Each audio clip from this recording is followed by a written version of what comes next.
안녕하세요. 종로학원 한월교육 교재연구소 임승열입니다. 반갑습니다. 이번 시간에는 수능 체제와 킬러 문항들에 대한 설명을 드리도록 하고 이에 대한 대비 방법 및 콘텐츠 소개를 하도록 하겠습니다. 먼저 2022학년도 수능의 주요 특징을 좀 살펴보도록 하겠는데요. 총 4가지 특징이 좀 있습니다.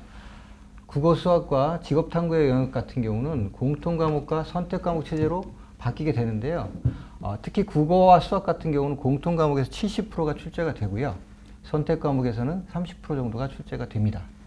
두 번째 특징으로는 계열 구분 없이 사탐과 가탐에서 계열 구분 없이 두 과목을 선택할 수 있게끔 되어 있습니다. 그래서 사탐에서 한 과목, 가탐에서 한 과목을 선택할 수가 있고요.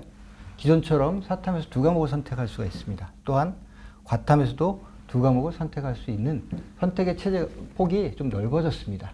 그리고 다음으로는 상대평가와 절대평가인데요. 기존의 국어, 수학, 탐구가 상대평가로 실시가 됐었는데 동일하게 상대평가로 실시가 되고요. 제2외국어 한문이 절대평가 영역으로 넘어갔습니다. 그래서 영어, 한국사, 제2외국어가 절대평가로 출제가 되고 있습니다. 다음은 EBS 연계율인데요. 70%에서 50%로 연계율이 축소가 돼서 EBS 수능 특강이라든가 수능 완성이라는 교재에 그 영향력이 조금 완화가 될 것 같습니다.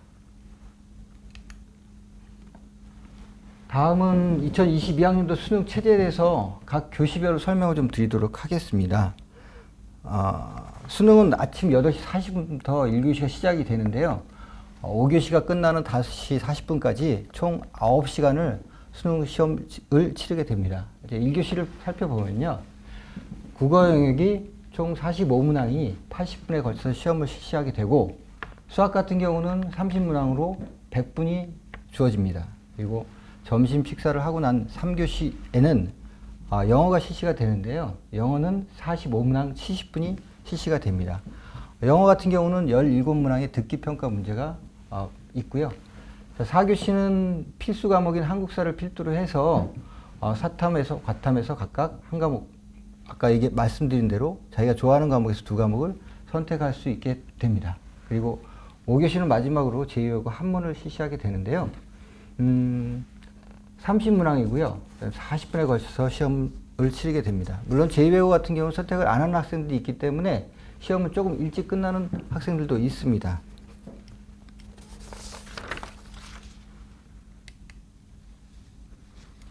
다음은 수능 세부 영역에 대한 세부 사항을 한번 말씀드리도록 하겠습니다. 국어 같은 경우는 공통 과목과 선택 과목으로 분리가 된다고 말씀을 드렸지 않습니까? 그래서 공통 과목 같은 경우는 문학과 독서가 공통 과목으로 출제가 됩니다. 기존 수능에서는 문학에서 15문제, 독서에서 15문제가 출제가 됐었는데요. 이번에는 이 두 영역을 합쳐서 34문제가 출제가 됩니다. 그래서 17문제씩 출제가 되지 않을까 생각됩니다. 그리고 화법과 작문, 그리고 언어와 매체 중에서 한 과목을 선택을 해서 시험을 치르게 되는데 보통 학생들이 어려워하는 단어들이 독서와 문법입니다. 문법은 여기 언어와 매체 속에 포함되어 있기 때문에 그래서 학생들은 대체적으로 화법과 작문을 선택하지 않을까라고 예측이 되고 있습니다. 수학 영역은 영어 영역 건너뛰고요. 수학 영역 같은 경우도 수원, 수투가 공통 과목으로 출제가 되고 확률과 통계, 미적분, 기하는 선택 과목으로 8문제씩 자기가 선택을 해서 풀게 되는데요. 학생들이 보통 이제 경향은 좀 쉬운 문제를 선택하는 경향이 좀 있죠. 이 세 과목 중에서 제일 좀 쉽다라고 판단할 수 있는 게 확률과 통계인 거고요. 근데 이제 자연계 상위권 대학들이 지정한 것이 있습니다. 그래서 상위권 대학들은 미적분과 기하에서 반드시 택하게끔 자연계열 쪽 진학하는 학생들은 그렇게 했기 때문에 확률과 통계 그리고 미적분에서 선택이 좀 많을 것으로 예상이 됩니다. 다음 탐구 영역인데요. 탐구 영역 총 9과목이 있습니다. 사탐 같은 경우 9과목이 있고 과탐은 물리학 1, 2, 화학 1, 2, 생명과학 1, 2, 지구과학 1, 2 총 17개 과목에서 아까 말씀드린 대로 두 과목을 선택하게 되는데 고등학교 교육과정을 살펴보면 2학년 때, 3학년 때 각각 대략 한 3과목씩 선택을 하게 됩니다. 그렇게 된다고 하면 내신과 수능을 준비하는 3학년 단계에서 자기가 수능을 보는 그런 과목을 선택을 하게 되면 아무래도 내신과 수능을 같이 준비할 수 있기 때문에 조금 더 시간을 더 편리하게 쓸 수가 있습니다. 그리고 제2여고 한문 같은 경우는 총 9개 과목인데요. 이번에 아까 말씀드린 대로 절대평가로 바뀌면서 알아보 집중 현상은 아마도 좀 해소가 될 것 같고요. 중학교 과정에서도 제2외국어를 배웁니다. 그래서 수능에서 내가 어떤 제2외국어를 배우게 된다, 치르게 된다고 하면 중학교 과정에서도 미리 연계해서 선택을 하는 게, 자기가 잘하는 과목을 선택하는 게 도움이 될 거라고 생각됩니다. 다음은 국수형 킬러 문항에 대해서 설명을 드리도록 하겠습니다. 국어 영역은 앞서서 말씀드렸듯이 독서가 제일 중요합니다. 오답 베스트 5 안에 독서가 4문제가 들어가 있고요. 문법이 1문제가 들어가 있습니다. 수능에서 독서 영역은 총 15문제가 출제가 됐었는데요. 그 중에 4문제가 오답 베스트 안에 차지하는 거 보면 독서가 수능 1등급의 핵심 키를 잡고 있다, 이렇게 말씀드릴 수가 있습니다. 그래서 초등학교 때부터 다양한 분야의 책을 읽고 핵심을 파악하는 훈련을 하게 된다고 하면 수능 독서에 대비하는 방법으로 아주 적절한 방법일 거라고 생각이 되고요. 다음은 영어 영역입니다. 영어 영역 보시면 아시겠지만 빈칸 추론 문제가 3문제가 좀 들어가져 있습니다. 빈칸 추론은 그래서 빈칸 추론에 대해서 빈칸에 주어진 부분에 들어갈 말을 찾는 문제인데요. 이 문제의 정답을 찾기 위해서는 국어 영역과 동일하게 지문에서 말하고 있는 중심 내용이라든가 글의 주제를 빠른 시간 안에 파악하는 것이 제일 중요합니다. 이를 위해서는 다양한 소재의 글을 읽고 많이 읽어보고 주제를 정리하는 연습을 해보는 것이 도움이 됩니다.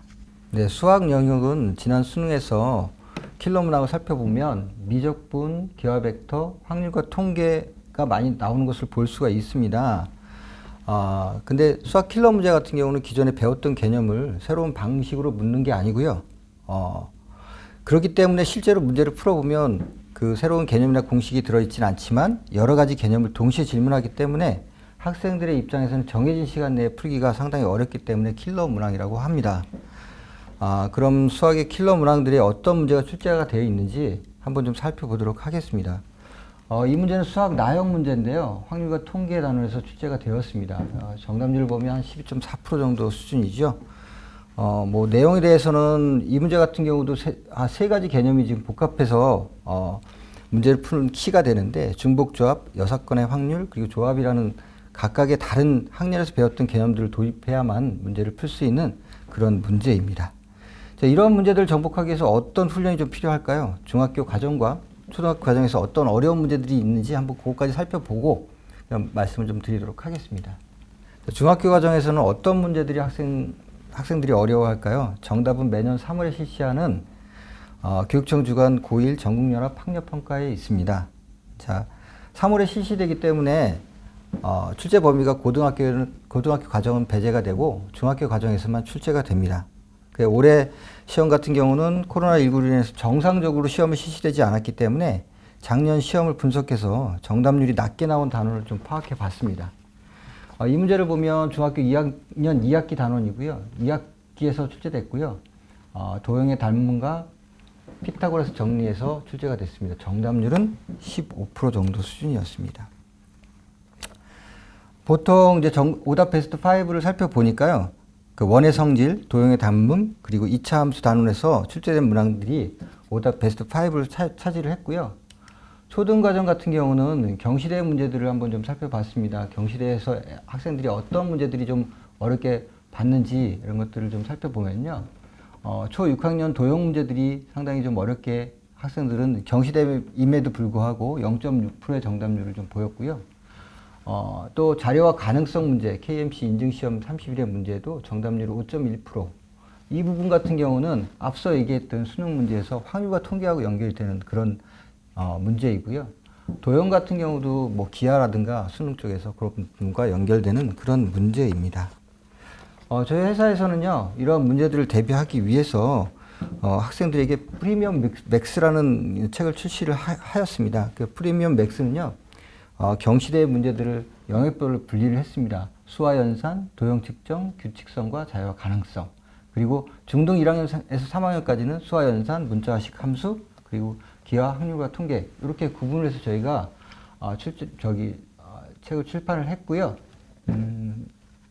특징을 보면 문항의 난이도, 정답률별로 문제를 배치를 했습니다. 그래서 내 수준에 맞게 차근차근 학습을 할 수 있고요.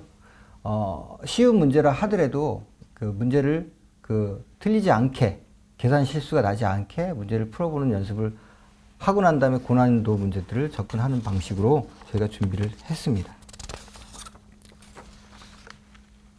그리고 또 아까 말씀드린 것처럼 수능에서의 그 여러 가지 개념들이 혼합되어 있는 이런 문제들이 그런 문제들은 사고력을 요하는 문제들이거든요. 그런 문제들 같은 경우는 이렇게 사고력 수학 문제를 초등학교 때부터 연습을 하게 되면 그런 문제들을 충분히 대비를 할 수 있고요. 그래서 상위권을 도전하는 학생들은 이러한 책들을 저희가 추천을 드립니다. 그리고 다음에 예비평가 문제도 있습니다. 그래서 우리 아이 중학교 학생들이라고 하면 우리 아이 실력이 어느 정도 수준이 되는지 한번 테스트를 해보고자 하는 학생들 같은 경우는 저희가 그 원점수별로 각각의 등급을 추정을 해드립니다. 그래서 몇 점 정도를 맞으면 1등급이다, 2등급이다 추정을 할 수 있으니까 우리 아이가 이 정도 수준에서 수능을 몇 등급을 맞을 수 있겠구나. 이건 단지 예측입니다. 예측이기 때문에 거기에 아주 몰입할 필요는 없지만 한번 테스트를 해보는 것도 의미가 있다라고 생각되어집니다. 네, 이상으로 콘텐츠 소개를 마치도록 하고요.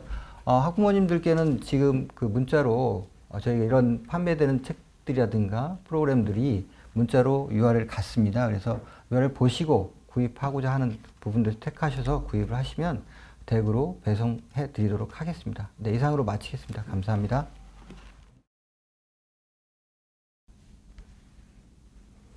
안녕하세요. 종로학원 하늘교육교재연구소 최지영입니다.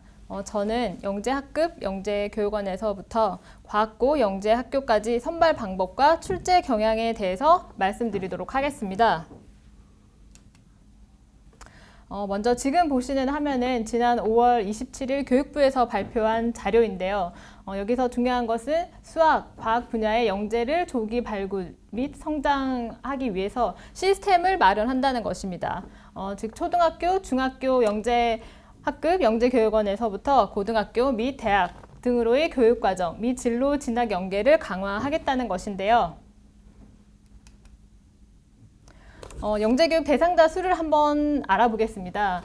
지금 제가 보시는 화면은 학년별로 평균 인원수를 저희가 조사를 한 건데요. 아래 초등학교 단계에서 할 수 있는 교육청 영재교육원, 그 다음에 영재학급, 그 다음에 대학부설 영재교육원부터 시작해서 과고 영재학교 전국 자사고, 그 다음에 특성화대학, 의치한 수의대 약학계열까지 이렇게 인원 분포를 볼 수가 있습니다. 그러면 아래에 있는 교육을 받은 학생들이 보통 최상위권으로 간다고 생각을 하시면 될 것 같고요.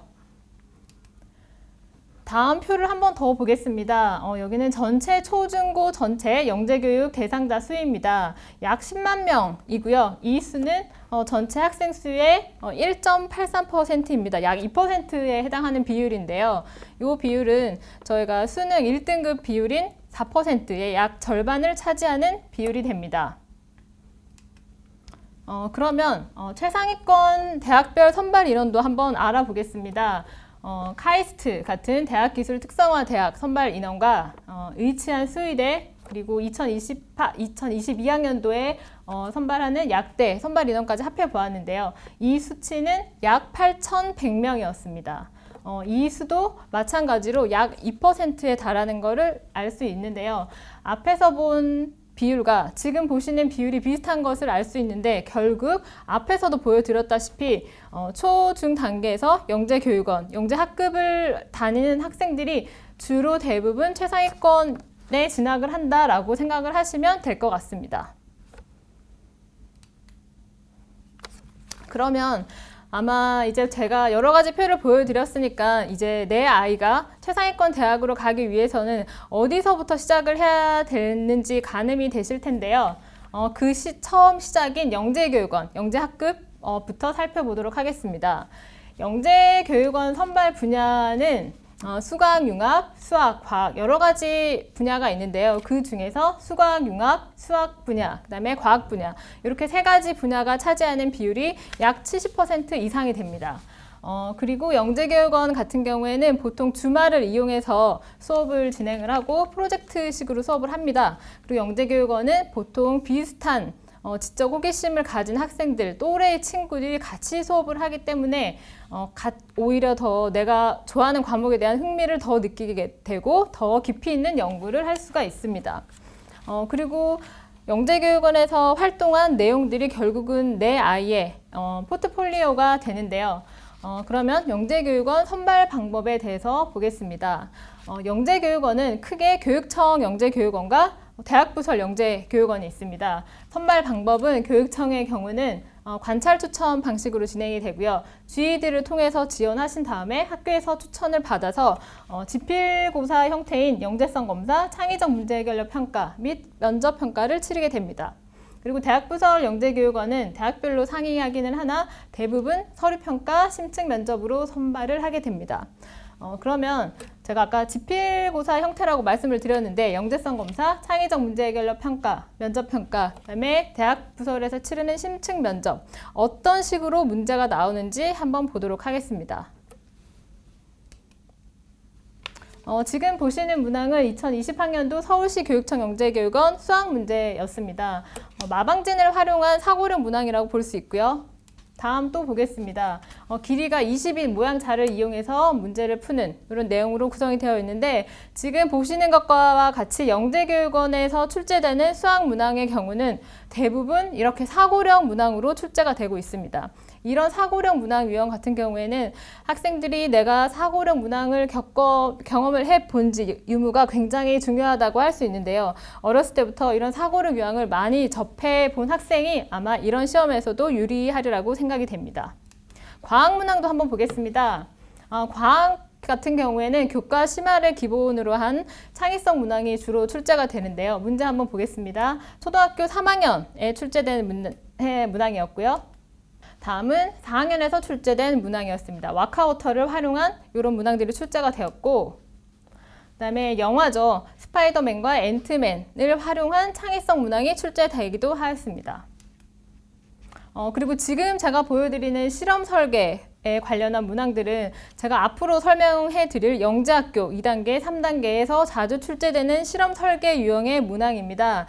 이런 문항들이 초등학교 단계에서는 어떻게 출제가 되는지 보시라고 보여드립니다. 네, 그래서 영재교육원에 우리 학생과 학부모님이 관심이 있으시다면 좀 제가 아까 미리 접해보는 걸 추천을 드렸는데요. 영재교육원 선발고사 대비 파이널 교재입니다. 저희 교재고요. 이 교재의 내용을 화면으로 보여드리니까 이런 문제를 좀 연습을 하면 우리 아이가 나중에 도움이 되겠다 하시면 될 것 같습니다. 문제 보겠습니다. 이런 문제들이 수록이 되어 있고 영재교육원 출제되었던 문항입니다. 이런 문제도 실험 설계하는 문제가 실제로 책에 있었고 출제된 문항이고요. 네, 그러면 다음은 영재학교입니다. 영재학교는 보통 2단계 전형은 5월에 시험을 치르게 되는데요. 지금 이번 연도 같은 경우에는 6월 14일 날 2단계 전형이 치러졌습니다. 그러면 간략하게 8개 영재학교에 대해서 출제 경향을 분석해 보도록 하겠습니다. 먼저 서울과고입니다. 서울과고의 경우 약 2년 전까지만 해도 고난도 경시형 문항이 주로 출제가 되었습니다. 그런데 최근에는 트렌드가 약간 융합 문항이 다수 출제되는 것으로 바뀌었는데요. 영역 간 융합이라던가 수학 융합 문항들이 많이 출제가 되었습니다. 다음은 경기과고입니다. 경기과고의 경우는 경시형 사고력 문항들이 주로 출제가 됩니다. 그런데 이번 같은 경우에는 문항수는 줄어들었어요. 그런데 문항수가 줄어들면서 시간도 같이 30분이 줄어들었기 때문에 아이들은 시간 안배를 못해서 시간이 부족했다는 그런 평이 많았습니다. 다음은 한가영입니다. 한가영은 창의력, 상호력 문항, 그 다음에 실생활과 연계되는 창의융합형 문항이 주로 출제가 되는데요. 특히 이번 한가영 같은 경우에는 수학이 아주 심하게 난이도가 높았다는 평이 많았습니다. 다음은 세종예술영재학교와 인천예술영재학교입니다. 이 두 학교 같은 경우에는 예술영재학교로서 선생님들이 공동으로 문제를 출제해서 그동안은 시험을 쳤습니다. 작년 같은 경우에는 일부 문항을 공유를 했었는데요. 금년도부터는 아예 두 학교가 문제 출제 방향을 다르게 출제를 했습니다. 이 해당하는 내용은 공지사항에 이미 공지가 된 상황이고요. 그래서 세종예술 같은 경우에는 수학이 조금 강화가 되었어요. 그래서 3교시에 있었던 인문예술 종합 소양평가를 없애면서 수학 심화 문제를 더 풀게 했습니다.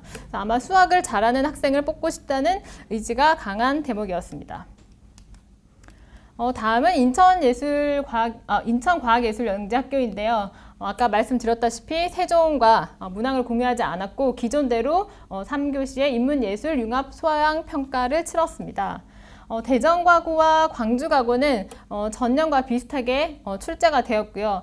대구과고는 작년과 조금 다르게 출제가 되었습니다. 전년도까지는 단답형, 객관식 문제가 다수였는데요.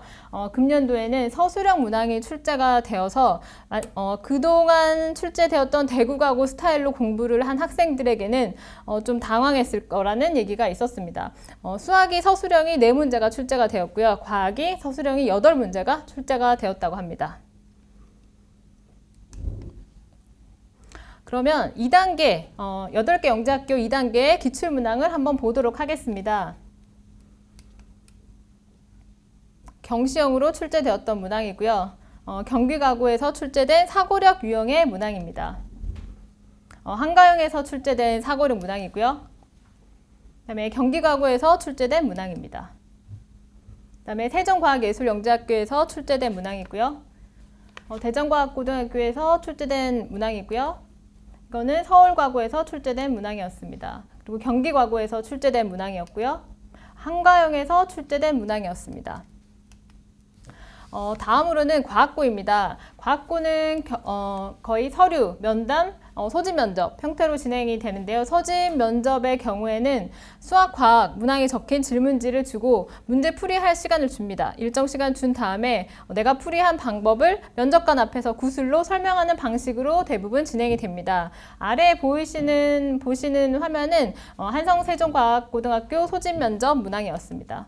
다음도 마찬가지로 한성세종과고 소집면접 문항이었습니다. 이러한 문항들이 출제가 영재학교 과학고에 출제가 되고 있고요. 그래서 저희 하늘교육에서는 이러한 문항들을 분석을 해서 대비 문제집을 발간을 하였습니다. 영재학교 대비 수학편, 과학편 교재인데요. 오른쪽에 보이시는 거는 저희 교재에 들어있는 문항들, 문항 유형들이고 왼쪽에 보이시는 거는 과학영재학교에서 출제된 문항 유형입니다. 문항 유형을 서로 비교해보고 이런 문항을 좀 연습을 하면 우리 아이에게 도움이 되겠다 하신 분들은 관심 있게 보시면 될 것 같습니다. 계속 보여드리겠습니다.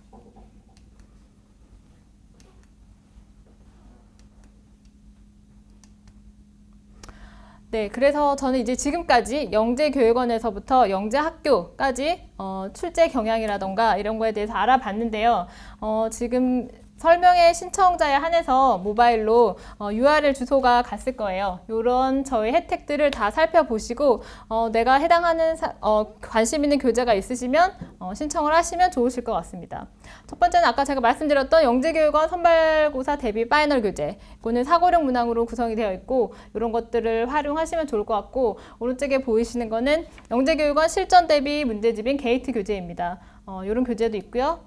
아까 바로 앞서서 소개해드린 과학고, 그 다음에 과학영재학교 대비 교재, 과학편, 수학편 교재가 있습니다. 그럼 마지막으로 온라인 설명회 신청자에 한해서 하늘교육 에듀올 1:1 방문 가외 10% 할인 혜택을 드리고 있습니다. 제가 말씀드린 이러한 혜택들을 다 받아보시면 좋을 것 같습니다. 그럼 제 설명은 여기서 마치도록 하겠습니다. 감사합니다. 자, 지금부터 온라인 설명회 시작하겠습니다. 저희가 어떤 강당이나 이런 데 설명회를 하다가 코로나19 상황으로서 저희가 좀 비상적으로 온라인으로서 어떤 지역별 설명회를 하는 것으로 지금 현재 진행을 하고 있습니다. 제가 지금 말씀드리는 자료는 여러분들이 이미 예약하신 어떤 카카오톡을 통해서 여러분 자료 제공이 되었습니다. 그래서 여러분들이 자료를 참고를 하시고 제가 자료 위주로서 중요한 부분만 좀 짧게 브리핑을 드리도록 하겠습니다. 먼저 여러분 3페이지 보시면은 고교 선호도 변화가 있습니다. 이미 특목고 자사고가 금년도 기준 초등학교 5학년부터는 일괄적으로 일반고로 전환된다라고 이미 발표를 했었죠.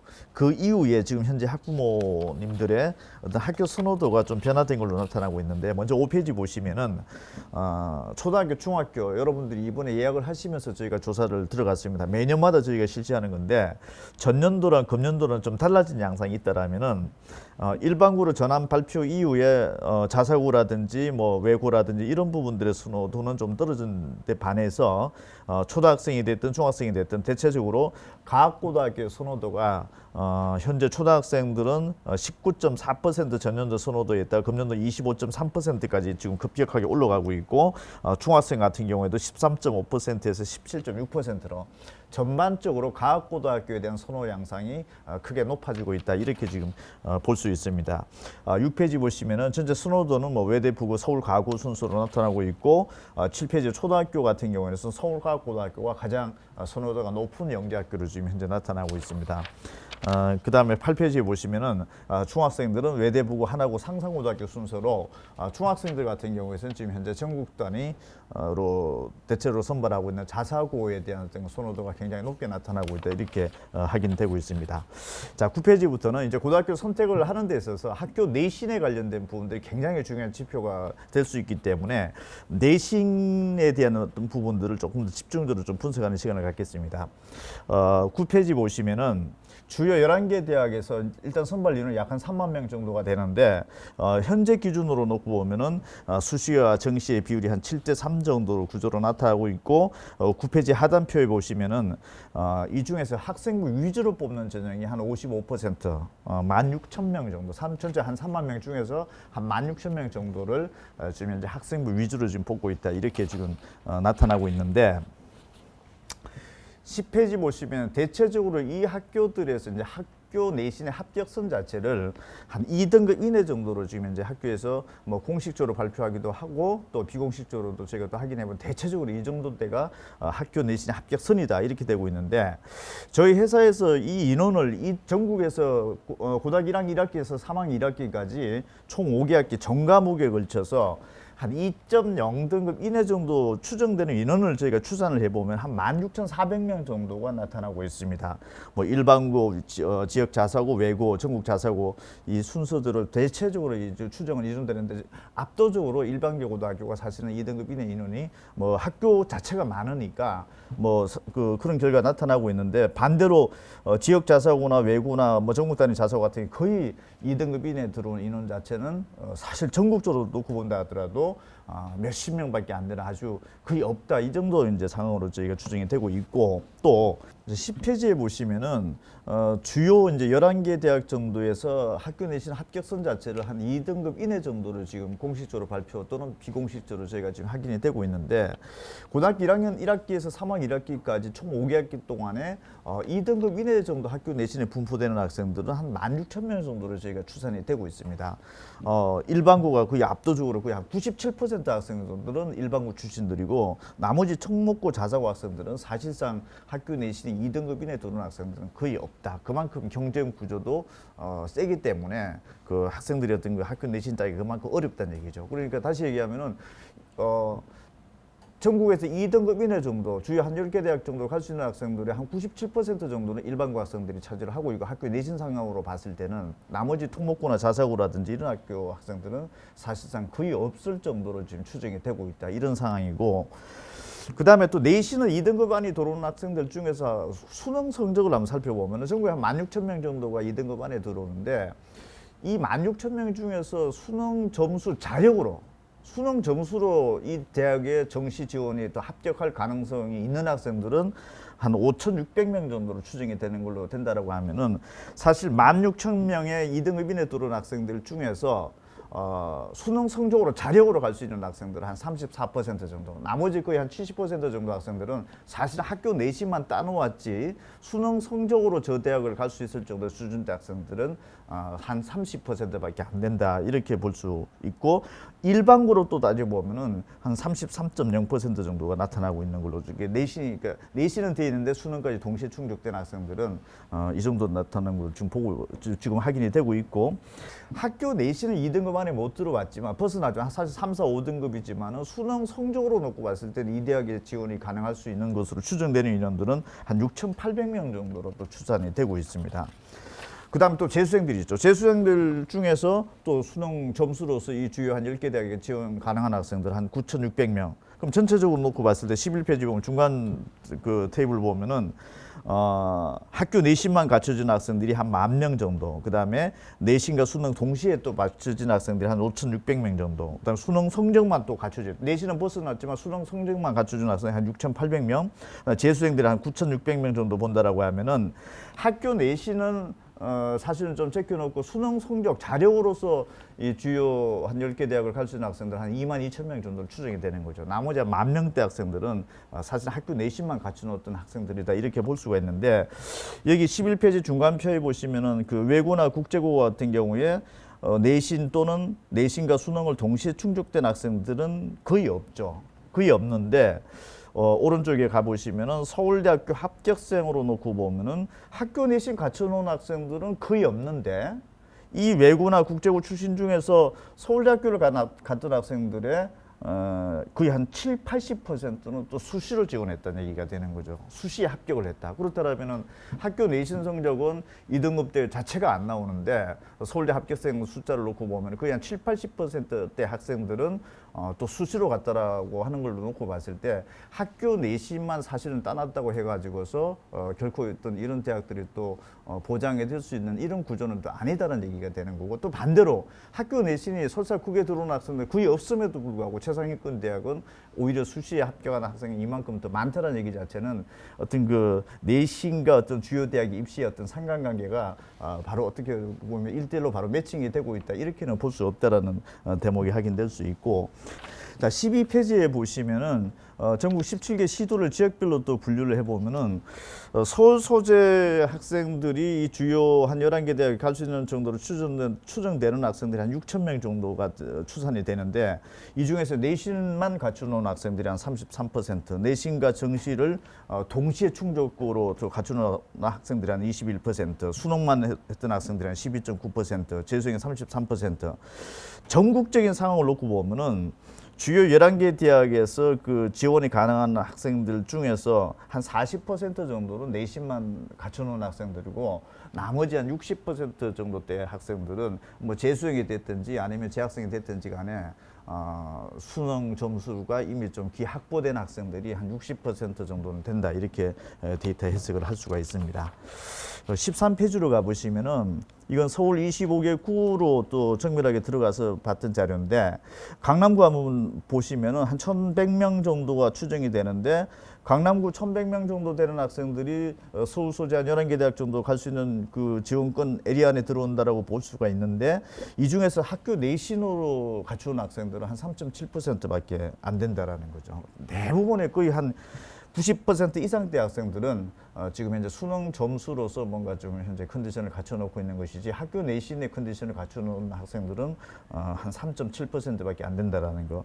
나머지 지역 상황들도 있는데 뭐 예를 들어 나머지 어떤 반대적인 상황이 있죠. 내신만 갖춰놓고 있고 수능 점수는 아예 그냥 갖춰지지 않은 상황이라든지 이런 부분들을 지금 현재 전국 17개 시도도 지역별로 다 분석이 되어 있는데 지금 13페이지에서는 지금 저기 서울권 소재만 지금 현재 되어 있습니다.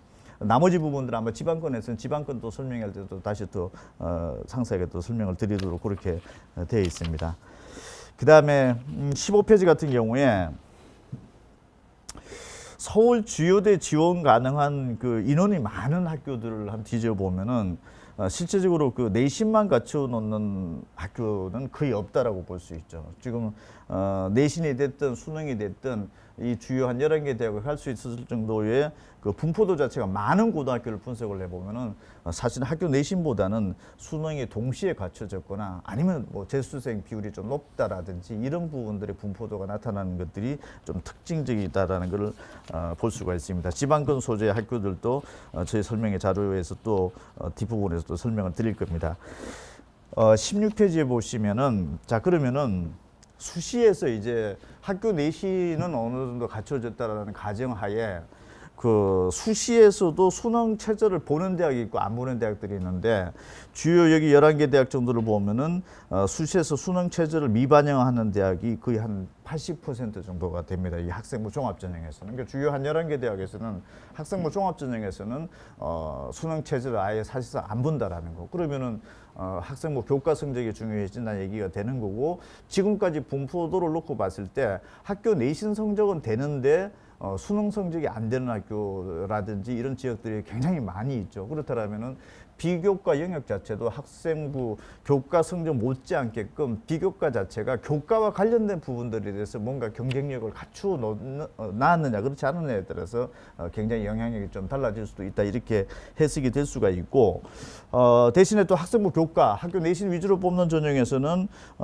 주요 여기 뭐 고대라든지 한양대 같은 경우에 지금 현재 수능 체제를 반영을 하고 있는데 이 반영을 하고 있는 전체적인 비율 자체를 보면 한 70% 정도. 그러니까 학교 내신 위주로 뽑는 전형에서는 교과 성적 위주로 뽑는 전형에서는 수능 체제도 동시에 요구를 하고 있는 것이 그냥 70% 정도 된다 이렇게 볼 수 있고 17페이지가 각 학교별로 본 체제 요구 사항입니다. 18페이지.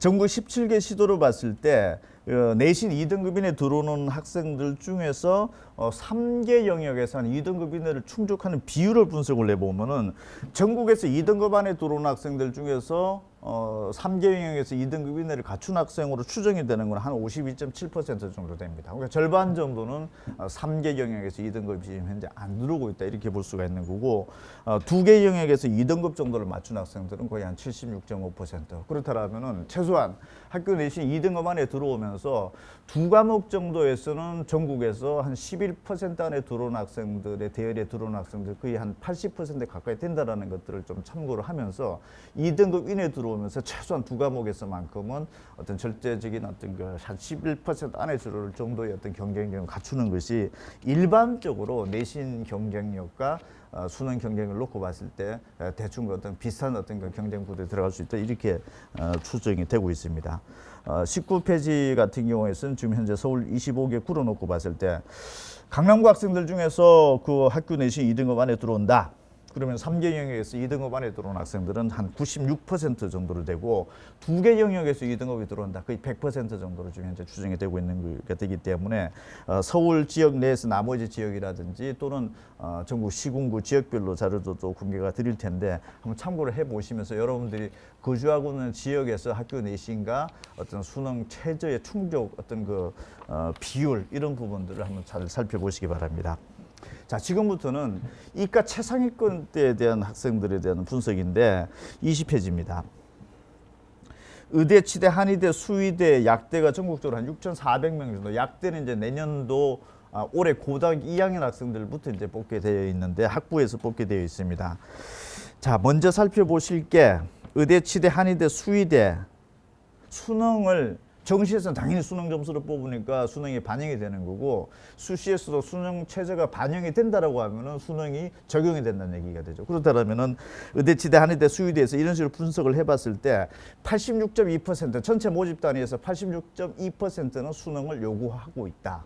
그래서 이과 최상위권 학생들은 학교 내신도 갖추어지는 것도 굉장히 중요하지만 이런 대학들에서 86.2% 정도가 수능을 요구하고 있는 것이기 때문에 이 부분도 어쨌든 중요한 어떤 걸 참고치로 해야 될 것 같고 뭐 전체 의대 같은 경우에 86.8%, 치대가 83%, 22페이지, 한의대가 91%, 수의학과가 79.4% 정도 전체 모집 단위에서는 수능을 좀 현재 요구를 하고 있다라는 거. 23페이지.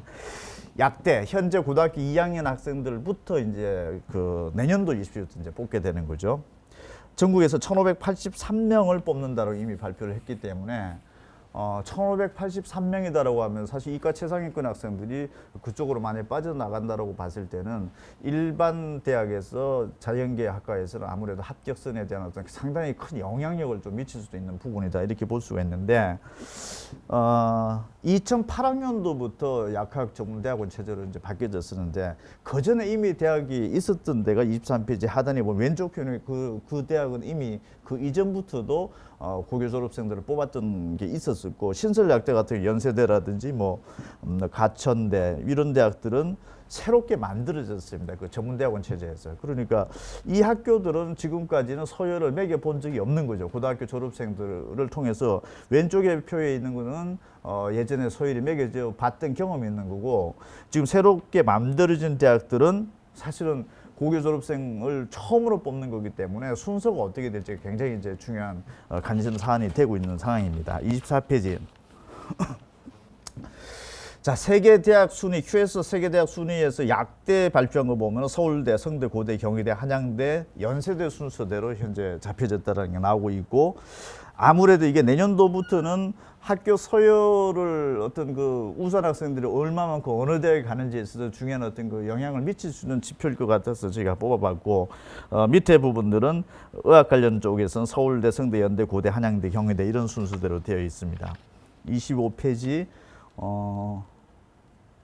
저희 회사에서 현재 예상 순위를 뽑아본 겁니다. 자, 약대는 그 대학에서 의대가 있는지 없는지, 뭐 병원 관계 어떻게 되는 여러 가지 어떤 변수들이 복합적으로 이제 작용을 할 텐데, 내년도부터는 이게 이제 본격적으로 저희도 나올 텐데, 현재 저희 회사에서 추정을 해본다라면 25페이지 정도의 약대가 순서로 현재에서 설정되지 않을까라는 추정은 일단 해봅니다. 근데 현재 고등학교 2학년 학생들 또는 금년도 고3 학생들 중에서 굳이 재수를 해서라도 이런 어떤 의학 관련 쪽에 가고자 하는 학생들은 앞으로 이런 순위 자체가 굉장히 중요한 관심 지표가 될 것도 같습니다. 26페이지. 이런 이과 최상위권들이 의대 치대 정도를 목표로 한다라고 하면은 주요 대학에서 합격선 자체가 지금 1.5등급 이내 정도 들어와 줘야 됩니다. 아까 주요 10개 대학에서는 한 2등급 이내 정도 들어오는 걸로 추산이 됐었는데, 이과 최상위권들은 1.5등급 정도를 지금 현재 그 발표를 좀 하고 있고, 또 추정도 그렇게 하고 있는데, 전체적으로 1.5등급 안에 들어왔거나 또는 아예 의대라든지 이런 그 의대를 갈 수 있을 정도의 수능 점수가 나오는 학생들을 실제 추정을 해보면 한 2,800명 정도로 저희가 추정이 되고 있습니다. 이 2,800명 중에는 한 42% 정도는 학교 내신만 갖춰놓은 학생, 수능 성적은 안 갖춰져 있는데 학교 내신만 갖춰진 학생들은 한 42% 정도. 내신도 갖춰졌고 자력으로 수능으로도 갈 수 있는 학생들은 한 9.7% 정도, 굉장히 떨어지고 있죠. 내신은 갖춰졌는데 수능이 그만큼 충족되는 학생들이 줄어든다는 얘기가 되죠. 그러면은 내신도 갖춰놓고 수능까지 같이 갖춰놓은 학생들이 어떻게 보면 가장 큰 경쟁력이 있는 학생들이 될 텐데, 이게 한 9.7% 정도. 내신 아예 벗어났다. 수능 점수로 정시에 갈 수 있는 학생들이 한 20.4% 정도. 나머지는 재수생들이 한 27.6% 정도로 의대 정도를 갈 수 있을 정도의 어떤 그 성적대 분포도는 현재 이렇게 나타나고 있습니다. 전국 17개 시도를 놓고 보면은 서울 같은 경우에 한 570명 정도대가 좀 추정이 되고 있는데, 서울 학생들 중에서는 이런 의대 진입권으로 봤을 때 지원이 한번 가능할 만한 학생들의 스펙트럼을 보면은 한 34% 정도는 내신만 갖춰진 학생들. 사실 보장은 100% 개런티가 안 되는 거죠. 한 34% 정도는 내신만 갖춰졌다. 두 번째, 한 13.6% 정도는 내신도 갖춰졌고 수능도 갖춰졌다. 가장 경쟁력이 높은 학생들 한 13% 정도. 그다음에 수능만 갖춰졌다. 내신은 벗어났지만 수능 성적으로 자력으로 내신에 상관없이 갈 수 있는 학생들 한 20% 정도 돼. 그리고 재수생들이 한 31.6% 정도 돼. 그렇다면은 서울 시내 소재하고 있는 학생들 중에서 의대 정도 지원할 수 있는 그 스펙트럼 안에 들어오는 학생들의 한 70% 정도는 자력으로서 정시로서도 갈 수 있는 어떤 그 에리어권에 설정이 되어 있다. 이렇게 특징을 볼 수 있고, 전국 17개 시도도 한번 좀 참고를 좀 해 보셔야 될 것 같습니다. 다시 얘기하면은 내신은 갖춰졌는데 수능이 안 갖춰졌다라고 하면은 이미 경쟁력에서 상당히 이탈하게 돼 있다라는 거죠. 왜냐하면은 주요 의대라든지 이런 데서는 수능을 지금 요구하고 있는 전형이 거의 90% 가까이 정도대가 되고 있기 때문에 내신만 갖춰 가지고서는 이런 부분들을 또 진입하는 데서 굉장히 어려울 수도 있다. 이렇게 지금 풀이를 할 수 있고요. 27페이지는 지금 현재 그 강남구를 한번 놓고 보면은, 강남구 학생들 중에서 내신이 됐든 수능이 됐든 어쨌든 의대 정도를 지원할 수 있는 스펙트럼 안에 들어온 학생들을 분류를 해보면은, 내신만 갖춰진 학생들은 어떻게 보면 없다라고도 볼 수 있습니다. 이 정도 1.5등급 이내 정도 되는 극상층의 학생들이 현재 분포 자체가 지금 없다라는 얘기죠. 그만큼 내신 경쟁이 치열하다. 일반 고등학교 안에서도. 그렇다면 어떤 부분들이 충족이 되어져 있느냐. 내신과 수능을 동시에 충족된 학생들이 7.6%. 내신 아예 1.5등급을 벗어난 학생들 중에서 자력으로 정시로 지원 가는 건 안에 들어온 학생들이 한 절반 정도인 47.3% 정도. 나머지 학생들은 한 44.3% 정도가 재수생 이런 쪽으로 지금 현재 분류가 되어 있기 때문에 강남권 정도 살고 있는 학생들 중에서 의대 정도를 목표로 한다라고 하면 사실은 내신을 가지고서 어떤 그 경쟁력을 갖추고 있는 것은 현재 분포도의 통계적으로 봤을 때는 굉장히 희박하다 이렇게 해석이 될 수 있는 부분들이고 또 반대적으로 강남구 안에 나머지 어떤 지역에서는 반대 현상들이 돼 있는 거죠. 학교 내신은 충분히 갖춰져 있는데 수능 자체가 사실상은 어떤 때 보면은 거의 뭐 전혀 갖춰지지 않는 구들도 상당수가 나타나게 되어 있고 내신은 갖춰져 있는데 수능 점수가 안 갖춰져 있다라고 하면 이미 수능을 요구하는 전형이 자체가 지금 80% 넘기 때문에 이미 합격권에서는 한 80% 정도는 이미 이탈을 해 있다 이렇게 볼 수 있는 대목들인 거죠. 그 28페이지 보면은 의대 정도 내신이 됐든 수능이 됐든 어떤 의대 정도를 지원한 가능권 안에 내신으로 한 1.5등급 이내 수능 점수로 보면은 정시에 지원이 가능한 학교 숫자가 좀 많이 나온 학생 비율로 놓고 보면은 주요 상위권 고등학교들에서는 보면은 내신만 갖춰놓은 학생들은 거의 없다 이렇게 또 보는 통계입니다. 그 29페이지. 자, 내신은 1.5등급 안에 들어오는데 의대에서는 수능 최저학력 기준을 지금 현재 요구를 하고 있는데 대체적으로 4개 등급하면 한 5 정도를 맞춰야 될 수 있는 어떤 수능 최저 등급을 적용을 시켜보면은 서울 학생들 중에서 내신은 1.5등급 안에 들어온다. 수시에서 수능 최저를 갖춘 학생들은 27.7%밖에 안 된다라는 거. 내신은 갖춰져 있는데 나머지 한 70% 정도는 수능 때문에 아예 원서 자체가 낸다 하더라도 합격의 가능성이 굉장히 희박할 수 있다 이렇게 볼 수 있고 전국적으로 놓고 봤을 때 내신 1.5등급 안에 들어오면서 수능 최저를 갖춘 학생들은 18.1%, 거의 82% 정도 가까운 학생들은 사실은 내신만 그냥 갖춰져 있고 나머지 부분들은 수능 때문에 상당히 그 진입이 좀 어렵다 이런 구조로 좀 해석을 할 수가 있습니다. 30페이지. 이게 서울 시내 구별로 뜨고 놓고 봤을 때는 반대로 강남권 학생들은 1.5등급 안에 들어왔다라고 하면 사실 한 81.8% 정도는 수능 최저는 갖춰져 있다. 그렇지 않은 동네들 보면 아예 0%대까지 나타나기도 하고 있는데 어쨌든 내신과 어떤 수능의 어떤 밸런스 자체가 굉장히 극단적으로 지금 현재 분포되어 있는 것이 내신 최상위권 1.5등급 이내이면서 의대 정도에서 수능 최저를 요구하는 것들을 한번 상관관계를 분석을 해보면 거의 극단적인 수치가 지금 현재 나타나고 있기 때문에 이런 어떤 대학을 목표로 하는 학생들은 고등학교 선택을 하는 데 있어서 굉장히 참고치를 해봐야 될 테고 고교 진학 이후에도 어떤 학습 플랜을 짜야 될지는 굉장히 중요한 지표가 될 수도 있습니다. 31페이지부터 쭉 42페이지까지는 뭐 경찰대라는 사관학교 그 다음에 서울대 고교 유형별, 지역별 약 10년 전의 상황과 지금 현재 상황을 지역별로 잘 분석해 놓은 데이터가 있습니다. 참고로 한번 해보시기 바랍니다. 43페이지는 금년도 고등학교 2학년부터는 또 수능 체제가 또 바뀌어지는 부분들이 있고 정시 학대가 처음으로 적용이 되는 거죠.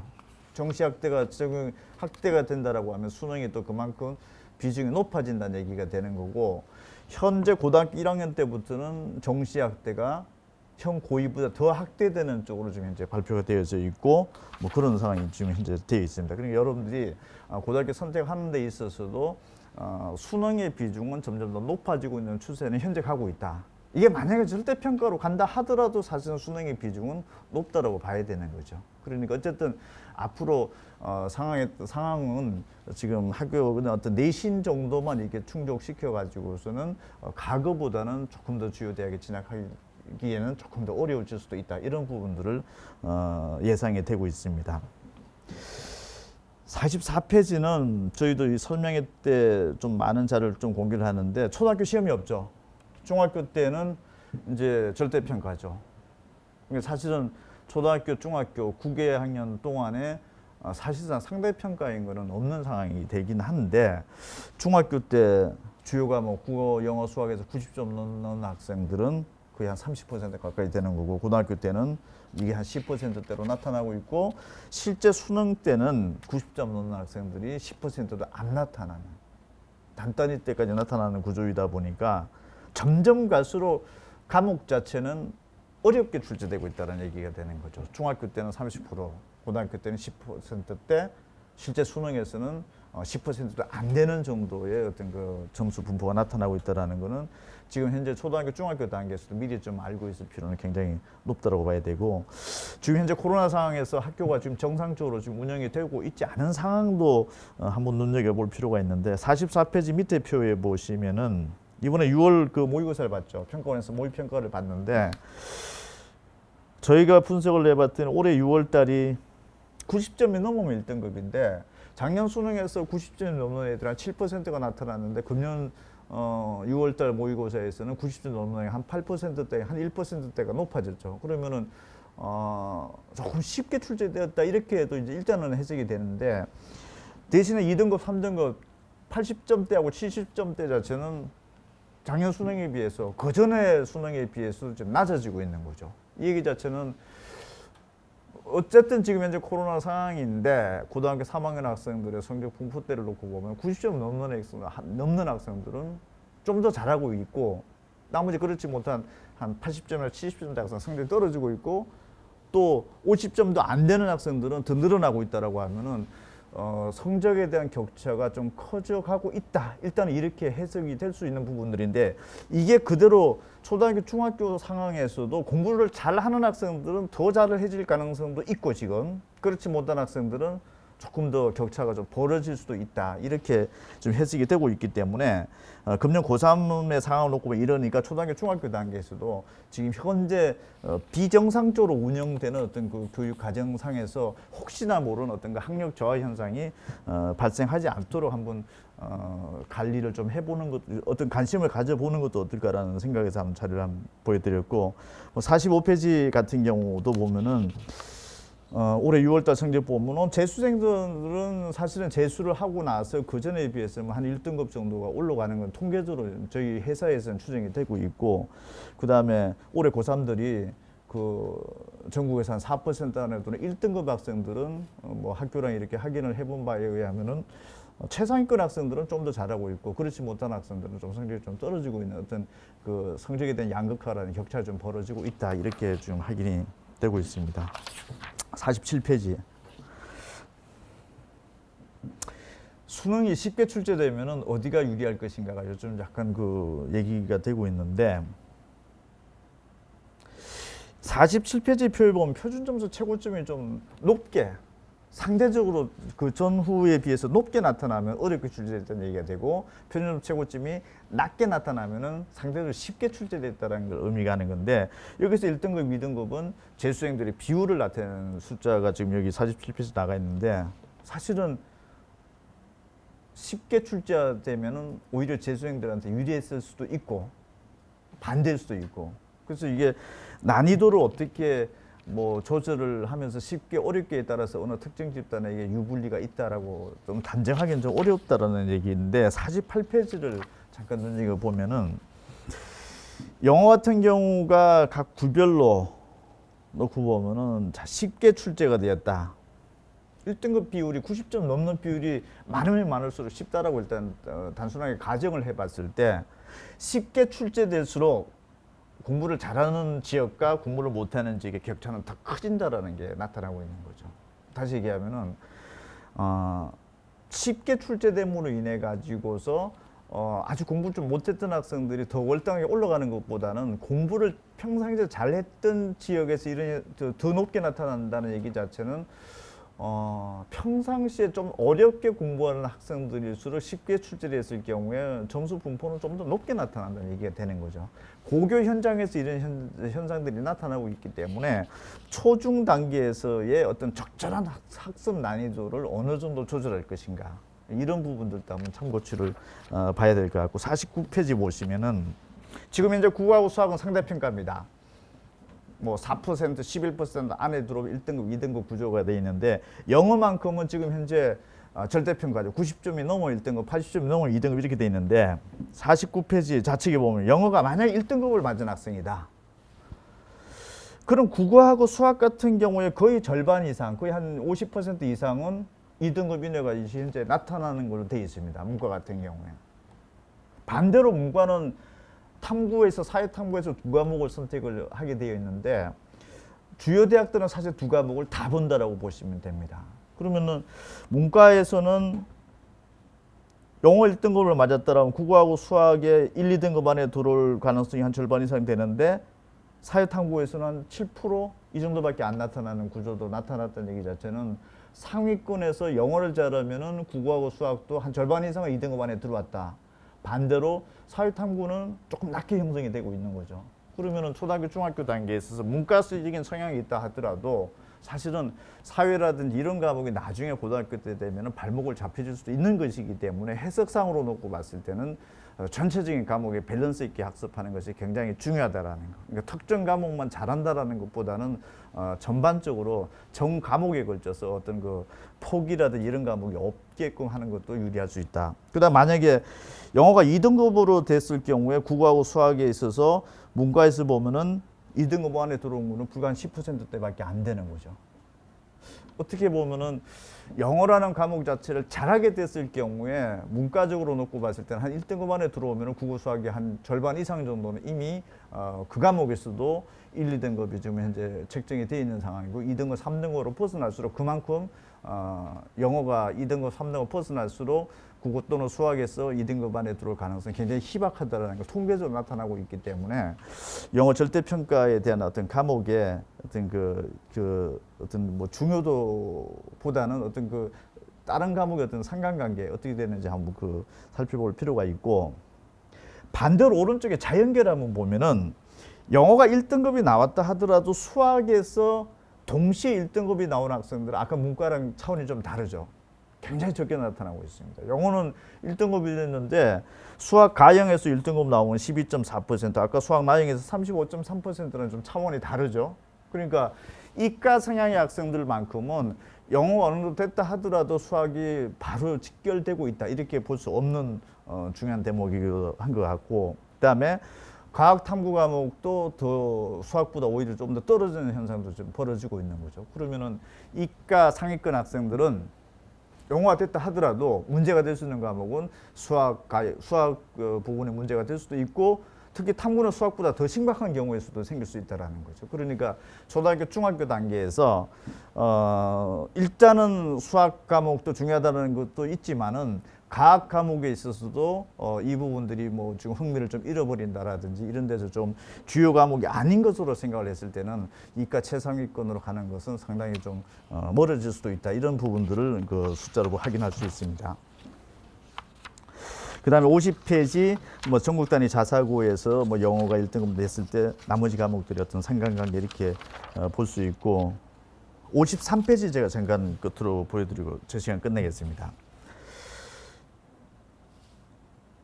중학생인데 지금 현재 중학교 단원이 다 끝나고 고등학교 과정을 지금 현재 공부를 하는 학생들을 별도로 표본으로 저희가 한 174명을 조사를 한번 해봤습니다. 그랬을 때 고등학교 1학년 3월 달에 고교 진학 후에 전국 모의고사를 보게 되는데 이 수학 시험지를 한번 특정 해 정도 데이터를 해가지고서 풀어보게 해봤습니다. 그 시험 범위는 고등학교 1학년 3월 달에 보는 전국 모의고사 시험 자체는 중학교 과정을 평가하고 있기 때문에 중학교 과정을 끝냈다라고 가정하고 이미 고등학교 과정을 공부하는 학생들한테 이미 시험 범위는 끝냈던 거가 되는 거죠. 풀게 해봤을 때 3등급 이하 때가 그 76%대가 나타나고 있다라는 거. 이 얘기는 뭐냐면은 진도가 무작정 뭐 중학교 단계에서 이미 고등학교 단계를 이미 돌파를 하고 있다. 이런 부분들이 어느 정도 지금 학력 측정이 정확하게 되지 않은 상태에서 그냥 혼자만 좋아할 수도 있다는 얘기가 되는 거죠.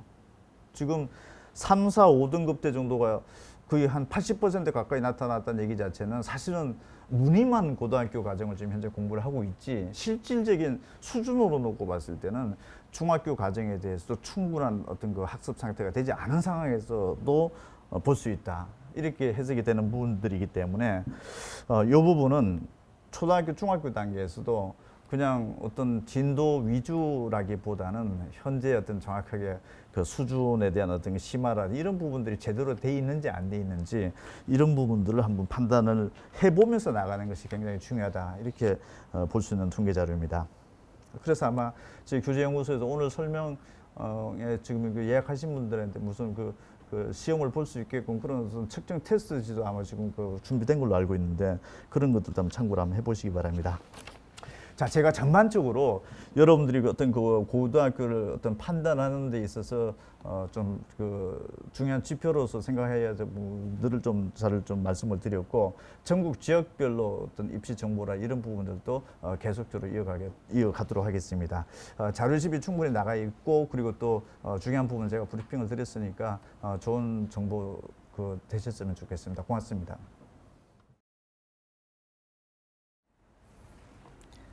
예, 안녕하십니까. 종로학원 하늘교육 송견상무입니다. 이번에는 봤을 때 여러분들 지역별 핵심 자료에 대해서 설명 말씀드리도록 하겠습니다. 수원, 용인, 분당, 동탄 지역이고요. 우선은 봤을 때 여러분 자료집 12페이지에서 15페이지 자료, 여러분 지역의 자료를 말씀드리도록 하겠습니다. 우선 일반고 기준 2등급 이내 또는 정시 지원 가능 인원 비교 분석표입니다. 수시든 정시든 봤을 때 수시로 내신 2등급 이내 받아서 수시로 가든 아니면 정시로 지원 가능하든 어쨌든 주요 10개대를 갈 수 있는 자원을 봤을 때 여러분들 지역에서 비교 분석을 해봤습니다. 성남시 같은 경우에는 봤을 때 내신만 갈 수 있는 친구들은 170명, 그 다음에 내신 수능 173명, 수능만 갈 수 있는, 내신은 벗어났지만 수능 점수가 좋아서 갈 수 있는 인원은 212명, 그 다음에 재수생으로 봤을 때 갈 수 있는 인원은 351명, 전체 906명입니다. 앞서 봤을 때는 연사분이 설명을 드렸겠지만 내신만 갖췄을 때 또는 내신과 수능 또는 수능을 갖췄을 때 차이가 분명히 있습니다. 수능을 갖췄을 때는 봤을 때 가장 중요한 건 자력으로 지원 가능하다는 얘기가 되는 거고 내신만 갖췄을 경우에는 봤을 때 좀 앞서 분석 자료에서 보면 내신과 봤을 때 실제 합격자 비율이 안 맞는 현상을 봤을 겁니다. 그래서 여러분들이 봤을 때 내신만 갖췄을 경우에는 뭐 일반고에서 내신 잘 땄다 그러면 봤을 때 경쟁해야 되는 거는 전국 단위 자사고 외고 국제고 이 학생들이 봤을 때 1.5는 안 들었지만 봤을 때 수능이 우수한 학업 수준이 우수한 학생들과 경쟁해야 되는 부분이 있습니다. 그랬을 때 성남은 봤을 때는 자력으로 갈 수 있는 친구는 내신만 가는 친구는 170명, 자력으로 갈 수 있는 친구는 380명 이렇게 해석하는 게 중요하다 부분입니다. 오산시 같은 경우에는 자력으로 갈 수 있는 친구가 내신 수능 3명, 그 다음에 수능만 88명, 즉 91명 대 내신만 55명, 그 다음에 용인 60명 대 165명, 그 다음에 화성시 41명과 41명, 82명 대 92명 이렇게 해석을 하시면 됩니다. 그래서 우리 지역이 보면 내신과 수능만 다소 좀 적은 지역도 있죠. 이천시 같은 경우는 자력으로 갈 수 있는 친구는 13명, 그 다음에 일반고에서 1.5 이내 들었지만 특목 자사고 학생들과 경쟁해야 되는 친구들은 50명에 해당된다 이렇게 보시면 될 것 같습니다. 다음은 봤을 때 그 세부적으로 그 학교별로 보겠습니다. 상위권 학교, 주요대 지원 가능 추정 인원이 많은 상위권 학교를 놓고 보면 수원시 A고 내신과 수능만 갖춘 친구가 23명, 그 다음에 내신만 갖춘 친구가 9명. 상위권 A고 같은 경우는 그래도 수능 준비가 나름 되는 학교이다 이렇게 보시면 될 것 같고 반대로 E고 내신만 갖춘 친구가 6명, 자력으로 갈 수 있는 친구는 6명. 그러니까 실질적으로 어찌 보면 자력으로 가는 친구는 6명에 불과할 수도 있다. 이 경쟁 관계에 따라서 이렇게 보시면 될 것 같습니다. 다음에 용인을 보도록 하겠습니다. 용인 지역 같은 경우에는 우선은 보면 A고 내신만 갖춘 친구는 없습니다. 그 다음에 내신과 수능 4명, 수능만 142명. 그래서 자력으로 갈 수 있는 친구가 146명, 내신만 갖춘 친구는 없다. 상당히 보면 A고 같은 경우는 진학 실적이 상당히 잘 나오겠죠. 자력으로 갈 수 있다는 부분은 무엇보다 중요한 의미다 이렇게 보시면 될 것 같고 반대로 E고, D고 같은 경우에는 내신만 22명, 그 다음에 자력으로 갈 수 있는 친구가 내신 수능, 그 다음에 수능만 갈 수 있는 친구가 없습니다. 이 학교 같은 경우에는 내신은 잘 따겠지만 반대로 봤을 때 학업 수준 이런 부분에 있어서는 다른 학교에 비해서 좀 뒤처질 수가 있습니다. 그랬을 경우에 과연 내신 잘 땄을 때 타 학교와 경쟁 관계에서 과연 경쟁력 우위를 확보할지 못할지 이 부분에 대해서는 좀 고민하셔야 되는 자료이지 않을까 봅니다. 다음 지역으로 말씀드리겠습니다. 성남시 A고 같은 경우에는 내신만 갈 수 있는 친구가 없습니다. 그 다음에 E고 같은 경우도 내신으로 가는 친구가 7명이지만 수능, 내신과 수능 같은 친구가 11명, 17명, 그 다음에 수능만 가는 친구가 11명, 28명 자력으로 가고 7명만 다른 학교와 경쟁 관계에 가야 된다 이렇게 보면 될 것 같고, 전반적으로 보면 A고, B고, C고, D고, E고가 전체적으로 보면 상위권 학교지만 수능이 어느 정도 갖춰졌다. 그래서 자력으로 갈 수 있는 학교다 이렇게 보시면 될 것 같습니다. 화성시 A고 같은 경우는 보면 내신만 갈 수 있는 친구는 없습니다. 내신과 수능이 7명, 수능만 23명, 즉 30명이 봤을 때 자력으로 갈 수 있다. 이 학교 같은 경우는. 그래서 이 학교 같은 경우는 내신 좀 봤을 때 수능이 된다는 거는 그래도 봤을 때 전국적인 경쟁이 치열할 학교다. 내신 경쟁에서는 봤을 때 치열하기 때문에 내신만 갈 수 있는 친구가 없겠죠. 그렇지만 봤을 때 내신 갖추더라도 수능이 나오는 학교다 이렇게 보시면 될 것 같고, 반대로 F고 내신만 갈 수 있는 친구는 12명, 자력으로 갈 수 있는 친구는 2명에 불과합니다. 이 학교 같은 경우는 상당히 보면 좀 어찌 보면 수능 경쟁력을 확보하는 데 있어서는 조금 곤란하지 않을까 이렇게 볼 수 있을 것 같습니다. 다음에 오산시. 전반적으로 A고를 제외하고는 봤을 때는 B고, C고, D고, E고 전체적으로 보면 수능에 대한 좀 준비 부분이 약간 부족한 부분을 볼 수 있습니다. 그래서 자력으로 갈 수 있는 친구 A고 같은 경우는 뭐 어디신지 다 아실 겁니다. 88명은 자력으로 내신도 좋고 수능 좋든지 아니면 수능이 좋아서 봤을 때 자력으로 갈 수 있는 친구들은 88명. 반면에 내신만 갖춘 친구들은 없다 이렇게 보시면 될 것 같고, 반대로 B고, C고, D고, E고 같은 경우에는 수능 자력으로 갈 수 있는 친구는 거의 없고 반대로 내신만 갖춰놨다. 그래서 실질적으로 보면 이 학교 같은 경우는 자원은 많지만 내신 안에 수준에 드는 친구들은 많지만 진화 실적은 안 좋지 않을까 이렇게 추정을 해볼 수 있겠죠. 다음에 보면 17페이지 안성시. 마찬가지 방식으로 보시면 될 것 같습니다. A, B, C, D, E 전체적으로 보면 좀 수능 경쟁력을 확보한 학교가 어디고 그렇지 않은 학교가 어떤지 봤을 때, 그렇지 않은 학교를 만약에 지원하게 됐을 경우에 갈 수도 있습니다. 그랬을 경우에는 이 학교에서 내신이 봤을 때 최상위권 들어왔다고 안심할 부분이 아니라 이 수능에서 부족한 부분을 어떻게 자력으로 만들 거냐, 확보할 거냐, 이 부분이 상당히 중요한 관건이다 이렇게 보시면 될 겁니다. 그래서 주변 친구들과 같은 방식으로 갔을 경우에는 어찌 보면 자력으로 못 갈 가능성도 높습니다. 그러니까 주변 평균 친구들보다 어찌 보면 더 높은 수준의 학습량 이런 부분들이 필요하지 않을까 이렇게 생각되어집니다. 이천시 A고, B고, C고, D고, E고 마찬가지로 보면 A고는 뭐 자력으로 가는 학교들이 5명 나오지만 5명과 내신만 가는 친구 6명 가면 비슷비슷하게 나오지만, 대부분 B고 같은 경우는 자력으로 할 수 있는 친구는 1명이 불과합니다. 내신만 갖춘 친구들이 15명이고 전반적으로 학습 분위기는 내신 경쟁은 치열하지만 수능 준비는 안 될 수 있다 이렇게 보시면 될 것 같습니다. 다음에 19페이지. 자, 이제 보면 뭐 수능 경쟁력도 봤지만 정말로 내신만 잘 따서 난 수시 가겠다 이렇게 생각하는 친구들이 있습니다. 그랬을 경우에 제일 중요한 게 뭐냐, 수시 최장력 기준 충족입니다. 그래서 내신만 갖췄을 때 내신이 2.0이 들어오지만 수시 최저 충족이 얼만큼 될까 이런 걸 지역별로 살펴봤습니다. 성남이 봤을 때는 70%, 그렇지만 이천시 같은 경우는 25%, 오산시는 5%. 어찌 보면 오산시 같은 경우에는 내신은 1.5등급에 나오는 친구들 많지만 수능이 안 돼서 수시에 봤을 때는 뭐 1단계 통과하고 2단계 면접을 봤지만 최종 합격자에서 수능 최장력 기준을 충족 못해서 떨어지는 경우가 많다 이렇게 보시면 될 겁니다. 그래서 이 친구들 같은 경우는 오산시 같은 경우에는 수시 최저 충족 비율이 낮기 때문에 이 충족을 할 수 있게끔 뭔가 봤을 때 특단의 조치를 해야 되지 않을까 이렇게 보여집니다. 다음에 20페이지. 자, 다음에 이제 봤을 때 주요대 말고 여러분들의 관심사항이 또 하나가 의대일 겁니다. 의대를 가기 위해서는 내신 1.5등급 이내 들어오든지 봤을 때 정시로 의대 최저선, 주로 이제 봤을 때는 뭐 조선대 의대 정도라고 생각하면 되겠죠. 그 이상을 갈 수 있는 친구들 자원을 놓고 보면 오산시 수능만 갖춘 친구는 16명, 그다음에 내신만 갖춘 친구는 2명, 내신과 수능 모두 갖춘 친구는 없습니다.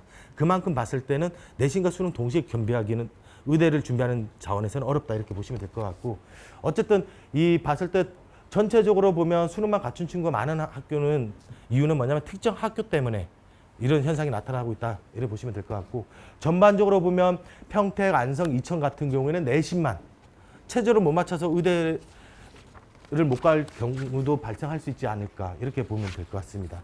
다음에 보면 27페이지 최장력 충족 비율 놓고 보면 성남시 최저는 봤을 때 그나마 봤을 때는 37.5%, 전국 평균이 봤을 때 18%인데 성남은 37%입니다. 상당히 좀 높은 편이죠. 그래서 성남 같은 경우는 의대를 지원할 때 봤을 때 최저 때문에 떨어지는 인원이 적다 이렇게 보면 될 것 같고 반대로 오산, 안성, 이천 같은 경우에는 내신은 들어왔지만 최저를 못 맞춰서 충족 못하는 4개 등급합 5 정도가 의대를 보통 최저가 필요한데 이게 상당히 높은 수준입니다. 그러다 보니까 이제 봤을 때 최저를 못 맞춰서 떨어지는 경우가 대부분이다. 만약 의대를 생각한다. 그럼 봤을 때는 수능 부분에 대해서 가장 신경 써야 되는 부분. 내신은 뭐 기본적인 부분일 거고 수능 최저학력 기준에 대해서 충족할 수 있는 컨디션은 매일매일 봤을 때 자주 체크하는 부분이 필요하지 않을까 이렇게 생각되어집니다. 34페이지. 여러분들이 이제 뭐 34페이지에 보면 아마 서울 지역의 자료가 나갔을 겁니다. 여러분들의 자료를 보도록 하겠습니다. 안성시. 서울대 수시 합격자는 9명이고 1.5등급에 이내 들어온 인원은 11명. 그래서 거의 뭐 매칭이 되지만 성남 같은 경우는 126명에 54명이 지원하고 전체적으로 보면 1,400명 중에 300명만 서울대를 가는 형국이다 이렇게 보시면 될 겁니다. 그래서 전체적으로 보면 내신 1.5등급 이내 들어오는 게 바로미터가 아니라 1.5등급 이내 플러스 뭔가 알파가 있어야지 이 대열에 313명 안에 대열에 들어가지 않냐 이렇게 생각하시면 될 것 같습니다. 35 여러분들 이제 자료집 37페이지 예, 대체 자료로서 35페이지를 보시면 서울대 합격자 과거에 이 명문고가 점점 바뀌고 있습니다. 어떻게 바뀌느냐? 전반적으로 보면 트렌드는 수시의 역설이라고 볼 수 있습니다. 수시 비율이 봤을 때 높아짐에도 불구하고 상위권 학교가 보면 상당히 정시가 준비된 학교들로 바뀌어지고 있다 이렇게 보시면 될 겁니다. 2007학년도는 수원 같은 경우는 유신, 동원, 수원고. 근데 2020학년도를 놓고 보면 창녕, 동원, 영덕, 영복, 요고 이렇게 나타나고 있습니다. 수시와 정시 합격자 비율을 놓고 보면 수시뿐만 아니라 정시 합격자가 많은 학교들이 상위권을 차지하고 있다. 수시만 많은 학교들은 어찌 보면 봤을 때는 좀 순위가 낮게 차지하는 현상이 나타나고 있습니다. 용인시 마찬가지로 왼쪽 수지풍덕 용인은 좀 그래도 봤을 때 과거 명문과 현재 명문이 비슷합니다. 수지풍덕 2020 수지풍덕 이렇게 보시면 될 것 같고 성남시 바뀌었습니다. 과거에는 서영고, 분당, 대진고 지금 현재는 낙생고, 분당, 중앙고, 일푸른고, 서영고 좀 이렇게 이제 낙생이 좀 봤을 때는 아무래도 과거부터 수능의 강점을 가진 학교 그러다 보니까 이런 좀 실적이 좀 바뀌지 않았냐 이렇게 볼 수 있습니다. 다음에 화성시 화성시는 좀 봤을 때 신도시가 형성되다 보니까 좀 봤을 때 학교가 많이 바뀌고 있습니다. 뭐 과거 명문고 해봤자 이제 뭐 병정고에서 1명. 근데 지금 2020학년도 보면 병점고, 동탄고, 동탄중앙고 이렇게 보시면 될 겁니다. 평택시 왼쪽과 오른쪽을 놓고 보면 예전에는 한강여고. 근데 이제 지금은 봤을 땐 평택고, 신안고, 나온고 이런 순위다. 오산시 2007학년과 2020학년도 2020학년도에는 두드러지게 나타납니다. 세마고등학교가 2013학년도 정도에 신설이 됐는데 봤을 때 지역 명문고로서 우뚝이 서 있죠. 그래서 세마고, 오산고, 세교고 이렇게 보시면 될 것 같고 안성시 2007학년도와 2020학년도는 왼쪽과 오른쪽으로 바뀌어져 있습니다. 다음 이천시 보면 왼쪽과 오른쪽 여러분들 보면 알 법한 학교들 과거에는 이 학교들이 유명했는데 현재는 이 학교 순서구나 이렇게 보시면 될 것 같습니다. 물론 봤을 때 이게 전체적인 진학 실적을 의미하지는 않지만 서울대 진학 실적이 높으면 당연히 연대, 고대, 주요대 진학 실적이 높지 않을까 이렇게 추정이 되어지기 때문에 이렇게 보여준 자료입니다. 마지막으로 보면 여러분들 48페이지에 해당하는 여러분들 이제 뭐 수원, 용인, 분당, 동탄 지역 분들은 50페이지인데 여기에 보면 마지막으로 영어 절대평가 난이도에 따른 유불리 지역 분석인데 마찬가지로 보면 앞서서 연사분이 얘기했지만 영어가 쉬워지면 쉬워질수록 지역 간 격차는 커진다 이렇게 볼 수 있습니다. 마찬가지 현상이 나타나고 있습니다. 성남시는 봤을 때 16에서 37% 쉬워지면 쉬워질수록 비율이 올라간 거고 밑에 봤을 때 뭐 특정 지역을 거론하기 그렇지만 1.9%에서 11% 늘긴 했지만 상위권이 느는 것에 비해서 상당히 봤을 때 적게 늘었다. 그만큼 봤을 때 지역 간 편차가 커질 수 있다 이렇게 생각하시면 될 겁니다. 그 말은 뭐냐? 여러분들이 봤을 때 지역 반대로 해석을 해야 됩니다. 열악한 지역일수록 봤을 때 쉽게 공부할 거냐 어렵게 공부할 거냐. 어렵게 공부해야지 지역 간 편차를 좀 따라가지 않을까 이렇게 생각되시는 부분. 그래서 여러분들 학습을 봤을 때 전반적으로 설정할 때는 학업 경쟁이 치열하든 안 치열하든 그런 지역에 있어서는 봤을 때 좀 심화 공부가 좀 많이 되어 있어야 된다 이렇게 생각해야 되고, 보면 지역적으로 좀 열악한 지역들도 보이는데 오히려 봤을 땐 내가 좀 더 과거에 내 선배들이 내 친구들이 해왔던 학습 수준보다는 좀 더 강도 있게 가야 되지 않냐 이렇게 생각되어집니다. 이상으로 마치도록 하겠습니다. 네, 안녕하십니까. 종로학원 하늘교육 송견상무입니다. 제가 맡은 파트는 이제 특목 자사고 입시에 대해서 말씀드리도록 하겠습니다. 첫 번째 이제 설명드릴 내용은 특목 자사고 갔을 때 적응 문제, 그다음에 대학 진학 어떻게 되는지 살펴보고요. 두 번째는 특목 자사고 입학하기 위한 선발 시험, 그다음에 합격점, 면접 문제에 대해서 살펴보고, 마지막으로 특목 자사고 이제 여름 방학을 앞두고 있는데 지원 시 무엇을 준비해야 되는지 살펴보도록 하겠습니다. 먼저 55페이지를 보도록 하겠습니다. 특목 자사고 진학했을 때 과연 우리 아이가 많이 적응할까 말까 이런 부분에 대해서 많이 고민하시는 분들이 있습니다. 적응 부분에 대해서는 이제 살펴보면 객관적으로 볼 수 있는 자료가 전출과 학업 중단입니다. 적응을 못해서 다른 학교로 전학을 간다든지 이게 이제 전출이고, 그 다음에 아니면 봤을 때 자퇴, 뭐 검정고시를 통해서 대입을 간다든지 이게 이제 학업 중단입니다. 전반적으로 놓고 보면 특목 자사고 전체 평균은 3.2%입니다. 영재학교는 0.7%, 과고 1.3%, 전국 자사고 2.6%, 지역 자사고는 4.3%, 지역 자사고를 빼고는 사실은 100명 중에 1명, 2명도 전출 또는 학업 중단이 없다는 얘기입니다. 사실은 봤을 때 그런 걱정은 상당히 기우다 이렇게 볼 수 있을 것 같고, 지역 자사고는 조금 뭐 평균적으로 높지만 100명 중에 4명 정도 수준, 상당히 보면 봤을 때 적응을 못한다 이런 고민은 없다 이렇게 보시면 될 것 같고, 뭐 학교별로 보면 55페이지 하단 영재학교를 보면 제일 높은 학교 1.3%, 없는 학교는 0%. 그 다음에 56페이지 과학고를 보면 제일 높은 학교 3.6%, 제일 없는 학교는 0.2%. 사실상 거의 없다 이렇게 보시면 될 것 같고, 전국 자사고 상대적으로 좀 제일 높은 게 북일고, 김천고 4%대고, 상위권 외대부고, 하나고, 상산고는 봤을 때 1.4% 내외 이렇게 보시면 될 겁니다. 57페이지 지역 자사고. 지역 자사고는 조금 학교별로 편차가 있습니다. 뭐 장흥고, 동성고, 경희고 같은 거는 7에서 9% 정도 높지만 상대적으로 보면 충남 삼성고, 희문고, 안산 동산고 같은 거는 1%대입니다.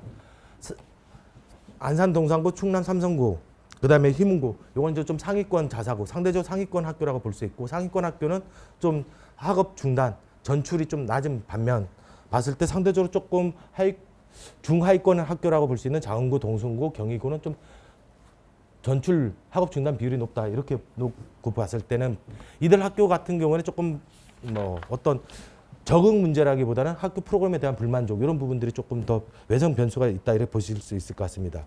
58페이지 외고도 마찬가지로 상위권 학교 김해외고, 대원외고, 대전외고는 1%대 내외. 그 다음에 이제 김포, 서울 외고 같은 경우는 좀 상대적으로 높지만 4에서 5% 수준. 국제고 1%에서 3% 수준이다 이렇게 보시면 될 겁니다. 그래서 전반적으로 봤을 때는 특목 자사고 갔을 때 우리 아이가 적응 잘할 거냐 못할 것이냐, 전출과 학업 중단을 놓고 봤을 때는 염려를 안 해도 된다 이렇게 보시면 될 것 같습니다. 59페이지 특목 자사고로 갔을 때 대학 진학 과연 봤을 때 안심해도 될까 안 될까 이런 부분에 대해서 고민이 많으실 건데, 영재학교를 놓고 보면 2020학년도 기준 1위 서울대, 카이스트, 연세대, 고려대, 한양대 진학자가 687명 정도 됩니다. 전국 영재학교 선발 인원이 789명인 걸 감안했을 때 87%가 이들 탑5 대학에 간다 이렇게 보시면 됩니다. 100명 중에 87명은 서울대, 카이스트, 연세대, 고려대, 한양대를 간다. 그 다음에 탑10 대학은 성균관대까지 했을 때 808명, 789명을 어찌 보면 상회합니다. 그만큼 봤을 때 진학 실적에서 자유롭다. 모집 인원을 상회하는 부분은 다시 재도전하는 부분 일부 학생들이 있기 때문에 나타난 현상이다 이렇게 보시면 될 것 같습니다. 60페이지 과학부 제일 많이 가는 학교는 2020학년도 기준으로 카이스트, 서울대, 포항공대, 유니스트, 고려대 탑5 학교가 한 817명. 전체 과학고 선발인은 전국에 1600명 정도입니다. 약 절반 정도가 탑5 대학에 간다. 그 다음에 연세대, 서강대, 중앙대, 한양대, 성균관대까지 했을 때 탑10 약 70%, 10명 중에 7명은 탑10 대학 정도에 들어간다 이렇게 보시면 될 겁니다. 그만큼 봤을 때 영재학교는 거의 진학에서 자유롭고 과학고도 조금은 영재학교만큼 못하지만 그래도 진학에서는 봤을 땐 좀 자유롭다 이렇게 보시면 될 것 같습니다. 외고 국제고 2020학년도 기준으로 봤을 때 제일 많이 가는 거 고려대, 한국외대, 연세대, 성균관대, 경희대 탑5 대학에 가는 게 한 15% 정도 되고요. 그 다음에 서울대, 중앙대, 이대, 숙명여대, 서강대 탑10 정도가 봤을 때 34.6%, 100명 중에 34등 정도가 전국 평균으로 봤을 때 이들 대학에 간다 이렇게 보시면 될 것 같고, 뭐 상위권 외고냐 하위권 외고냐에 따라서 좀 편차는 있지만 평균적으로는 그 정도 수준이다 이렇게 보시면 될 것 같습니다. 61페이지 자율고 부분은 이제 뭐 봤을 때 자사고도 포함되지만 자율형 공립고도 포함되기 때문에 이 부분은 체크해 보시면 될 것 같습니다. 62페이지 우선 뭐 특목 자사고 진학 후에 대입 진학 실적을 놓고 보면 영재학교 아까 때 보면 정원을 상회할 만큼 탑10 대학에서 진학이 자유로웠던 걸 볼 수 있고, 과학고 10명 중에 7명이 탑10 대학을 가고, 외고 국제고를 보냈을 때 10명 중에 3등, 4등 정도는 탑10 대학에 갈 수 있구나 이런 정도 생각하시고, 진학했을 때 우리 자녀분의 학업 수준, 내신을 그 정도 수준을 들어오든지 아니면 수능을 봤을 때 그 정도 수준을 들어오든지 좀 강구하는 부분이 필요하지 않을까 이렇게 보시면 될 것 같습니다. 62페이지 특목 자사고 선발 방법. 우선 이제 봤을 때 대입 일정을 간략하게 말씀드리면 금년도 입시 일정은 코로나19가 좀 영향을 미치고 있습니다. 대입이 뭐 첫 번째 영향을 미쳤고요. 대입 수능이 봤을 때 2주 연기됐습니다. 그래서 당초 발표된 게 11월 19일이지만 2주 연기해서 12월 3일. 최근에서는 보기 힘들게 12월 달 수능을 보게 됩니다. 그래서 이거는 뭐 수시를 쓰든 정시를 쓰든 모든 학생들이 수능을 대부분 학생들이 보고 있다 이렇게 보시면 될 것 같고, 그 다음에 이제 수시 원서 접수. 수능 보기 전에 수시 원서 접수를 먼저 합니다. 2주 연기돼서 9월 23일부터 28일. 수시 학생부 아까 때 일부에서 보셨겠지만 학생부 위주 전형과 논술 이런 전형에 이제 수시를 쓰게 되고요. 이게 떨어지면 보통 이제 정시를 쓰게 됩니다. 정시는 내년도 1월 7일부터 10일까지. 그래서 요거는 이제 정시는 봤을 때는 주로 수능 점수로 이제 대학을 가게 되는 거고, 이 정시에 최종 불합격됐다 그러면 이제 추가 모집이 봤을 때 내년도 2월 22일부터 27일까지 이렇게 실시된다 보시면 될 것 같습니다. 그래서 대입 입시 일정이 지금 봤을 때 이제 현재보다 더 연기될 거냐 안 될 거냐, 사실은 추가 모집이 2월 말까지 예정돼 있기 때문에 더 이상 봤을 때 연기되지 않고 금년도 특별한 상황이 없으면 그대로 가지 않을까 이렇게 예상되어지긴 합니다. 63페이지. 그러면 보입 일정에서는 어떤 영향을 미쳤을까? 영재학교 원서 접수는 끝났죠. 영재학교에는 영향을 미쳤습니다. 원래 영재학교는 3월 말부터 4월 초까지 원서 접수를 하지만 이 시기에 봤을 때 코로나19가 좀 상황이 심각했었죠. 그러다 보니까 4월 말부터 5월 초까지 원서 접수가 1차, 2차, 3차에 걸쳐서 연기가 됐었던 거고, 뭐 6월 14일 날 2단계 선발 시험을 봤습니다. 뭐 뒤에 반응이 다시 말씀드리겠지만 전반적으로 봤을 때는 문제 난이도는 쉬웠지만 봤을 때 시간이 부족했다. 뭐 이런 평들이 많았었습니다. 3단계 시험. 뭐 6월 14일 날 본 친구들이 8월 초에 이제 3단계 과학 캠프를 보게 되고요. 요거는 이제 봤을 때 뒤에 자세히 뭐 과학 캠프 면접에서 얘기를 드리도록 하겠습니다. 영재학교 입시 일정이 이제 최종 8월 초에 합격자 발표가 끝나면 과학고는 8월 중순부터 뭐 9월 초까지 원서 접수를 하게 되고, 면접은 11월 달, 그 다음에 합격자 발표는 12월 달에 이루어지게 됩니다. 64페이지 외고. 과학고 입시까지는 정기입니다. 정기가 끝나면 외고, 국제고, 자사고는 입시 일정이 같습니다. 지역이 같으면 대부분 같고요. 일반고는 원서 접수가 같다 이렇게 보시면 될 것 같습니다. 서울권 같은 경우는 12월 9일부터 11일까지 원서 접수가 들어가고 있다. 국제고 마찬가지, 전국 자사고 마찬가지. 그 다음에 지역 자사고 65페이지 마찬가지입니다. 다만 이제 전국 자사고 같은 경우는 타 지역 전국 자사고를 지원하는 학생들이 있는데, 외고 국제고 자사고 썼을 때 떨어지면 일반고 쓰는데 불이익이 없습니다. 그대로 봤을 때 자기 지역에 일반고 갈 수 있습니다. 근데 타 지역을 쓸 때, 전국 자사고를 쓸 때는 좀 사전에 좀 스크린 해볼 필요가 있습니다. 그 학교에 떨어졌을 때 자기 지역 일반고에 가는데 좀 불편함이 있는지 없는지. 대부분 불편함이 없는데 그래도 돌다리를 두들겨 놓는 심정에서 체크를 해 놓으시는 게 좋지 않을까 이렇게 봅니다. 66페이지. 자, 이제 선발 방법. 중요한 건 봤을 때는 외고, 국제고, 자사고, 그 다음에 과학고는 내신이 중요합니다. 여러분들이 봤을 때 곧 있으면 이제 기말고사, 3학년 1학기 기말고사를 볼 텐데, 3학년 1학기 기말고사, 과학고 끝났다고 안심할 게 아닙니다. 서울권 같은 경우에는 3학년 2학기 내신이 반영됩니다. 그 다음에 인천, 경남, 대전 같은 3학년 2학기 내신이 반영되기 때문에 과학고 원서 접수 썼다고 해서 3학년 2학기 수학과학 내신 처리하면 안 됩니다. 이 부분 체크해 주시고요. 외고 국제고 자사고는 12월 달에 원서 접수를 하기 때문에 대부분 학교가 3학년 2학기 내신까지 반영합니다. 그렇기 때문에 3학년 2학기 중간고사, 기말고사 신경 써야 되고 실수를 했을 경우에 자칫 그동안 준비했던 지원 전략에서 차질이 빚어질 수 있다 이렇게 보시면 됩니다. 67페이지 전국 자사고 김천고, 포항제철고, 상산고, 민사, 광양제철고 최종 모집 요강은 아직 2021학년도 요강은 안 나왔습니다. 안 나왔지만 전년도 기준으로 놓고 봤을 때는 김천고, 포항제철고, 상산고 그 다음에 광양제철고는 3학년 1학기까지 나머지 학교들은 3학년 2학기 내신까지 반영되기 때문에 이 부분에 대해서 체크를 하실 필요가 있다 이렇게 보시면 될 겁니다. 68페이지 자 금년도 중3 학생들은 학생 수가 전년에 비해서 서울권은 9.2%가 감소합니다. 전국적 평균으로 봤을 때는 전년도에 비해서 3만 명이 감소하기 때문에 약 7%가 감소합니다. 전반적으로 학생 수가 감소하면 경쟁률에서는 하락 요인이 발생되고 있는 겁니다. 뭐 영재학교 원서 접수 끝났지만 봤을 때 전반적으로는 전년도에 비해서 10% 정도 떨어졌습니다. 학생 수 감소에 보다 좀 더 떨어졌다. 이렇게 볼 수 있고요. 선호도가 감소했다기보다는 저희가 봤을 때는 좀 어떤 코로나 상황에서 원서 접수가 들어갔던 게 영향을 미치지 않았을까 이렇게 보긴 합니다.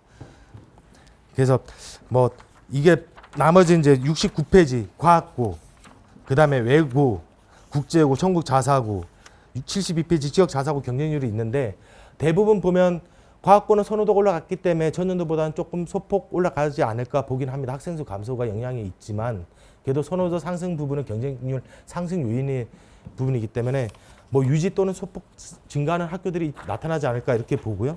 그 다음에 외고, 국제고, 자사고 같은 경우에는 전반적으로 봤을 때 학생 수 감소 영향을 미칠 거다. 다만 현재 고등학교 2학년 이하 학생들부터는 정시 40%로 증가됩니다.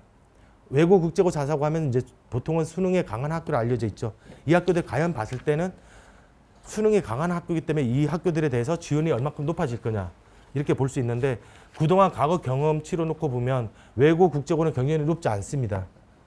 전국 단위 자사고도 높지 않은 편이고 그래서 크게 뭐 급상승하거나 그러지는 않지 않을까 이렇게 보기는 합니다. 아마 지켜보면은 비슷한 양상이 나타나지 않을까 이렇게 예상을 하면서 한번 여러분들도 자료를 점검해 보시기 바랍니다.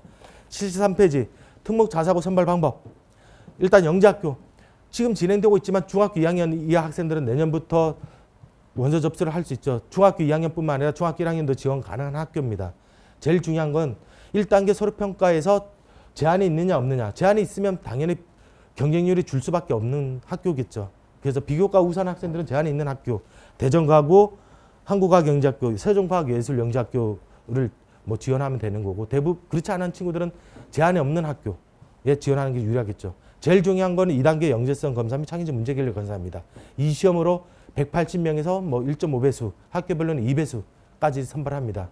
그러니까 대부분 지원자가 1000명, 2000명 넘는 인원들이 다 2단계 시험에서 떨어진다 이렇게 보시면 될 것 같고 그걸 통과하는 친구들이 이제 지금 보면 금년도 중3 같은 경우는 3단계 8월 달에 시험 보는 과학 캠프를 앞두고 있는 상황이죠. 이걸로 최종으로 선발한다 이렇게 보시면 될 것 같고 과학고는 서류평가 및 출석 면담 1단계 그 다음에 2단계 소집 면접으로 뽑는데 제일 중요한 건 봤을 때는 출석 면담 부분이 좀 중요하지 않을까 저는 개인적으로 보면서 출석 면담에서 주로 이루어지는 게 면접에 대해서 집중적으로 체크가 이루어지기 때문에 이 부분이 중요하지 않을까 생각합니다. 74페이지 외고 국제고 1단계 영어 내신 2단계 면접입니다. 1단계 영어 내신 안 되면 2단계 면접을 못 봅니다. 영어 내신으로 1.5배에서 2배수를 선발합니다. 그러니까 영어 내신이 보통 보면 대부분 학생들이 우수한 학생이고 경우에 따라서는 동점자 4점까지 들어갑니다. 상위권 외고 같은 경우는 3학년 2학기 국어 사회, 그 다음에 3학년 1학기 국어 사회. 이게 안 되면 2학년 2학기, 그것도 안 되면 2학년 1학기까지 가는데 아직까지 2학년 1학기까지 간 경우는 없고 최상위권 학교 중에서는 2학년 2학기까지 간 사례가 나타나고 있습니다. 그러니까 특히 봤을 때는 좀 내가 상위권 외고 국제고로 가고 싶다. 그러면 3학년 1학기, 2학기 국어 사회까지 올해가 되도록 신경 써야 된다. 이렇게 보시면 될 것 같고 전국 자사고 마찬가지입니다. 1단계 내신, 2단계 면접입니다. 그래서 1단계에서는 국영수사가 주요 내신을 반영하거나 아니면 전 과목을 반영한 학교가 있다. 이렇게 보시면 될 것 같고 지역 자사고 서울권 지역 자사고는 추첨입니다. 운이 절대적으로 필요하겠죠. 그다음에 이제 운을 통과하면 면접을 볼 수 있다 이렇게 보시면 될 것 같고 이외 자사고는 1단계 내신, 2단계 면접. 그래서 1단계 내신이 중요하다 이렇게 보시면 됩니다. 75페이지. 우선 봤을 때 영재학교랑 과학고 문제를 넣어놨습니다. 금년도에 실시됐던 영재학교 문제가 수록되어 있는데 전반적으로 학교별 반응을 체크해 보시면 될 것 같습니다. 근데 전반적인 반응이 뭐냐? 수학과학 문항이 전년도에 비해서 조금 어려웠다. 다양한 답이 나올 수 있는 창의성 문항이 뭐 출제되었다. 시험 시간이 줄어들어서 문제풀이에 부족했다. 뭐 심화 내문항은 전년 비해서 어려웠다. 뭐 또는 봤을 때 시험 시간이 부족했다. 뭐 이런 평들이 제일 많습니다. 전반적으로 놓고 보면 특징이 뭐냐? 시험 시간이 부족했다는 거는 봤을 때 대입 수능에서도 마찬가지지만 최근 트렌드가 준킬러, 대입 수능에서 준킬러라고 들어보셨을 겁니다. 준킬러 문항의 난이도가 올라가서 어려웠다. 놓고 보면 준킬러 문항은 심화 문제입니다. 여러분들이 익숙하지만 내가 문제를 막상 풀려고 하면 못 풀리는 문제. 이게 이제 심하다 보니까 그런 형태가 나타나는데 영재학교도 마찬가지입니다. 과거에는 봤을 때 선행, 내가 선행을 안 하면 미처 아예 모르는 경우가 발생됐지만 최근에 문제를 놓고 보면 내가 봤을 때는 선행, 심화, 반복한 친구들한테는 내가 알고 있는 문제입니다. 익숙합니다. 시간이 있으면 마치 풀 것처럼 느껴지는데 시간 내에 못 풀었다는 게 중요하죠.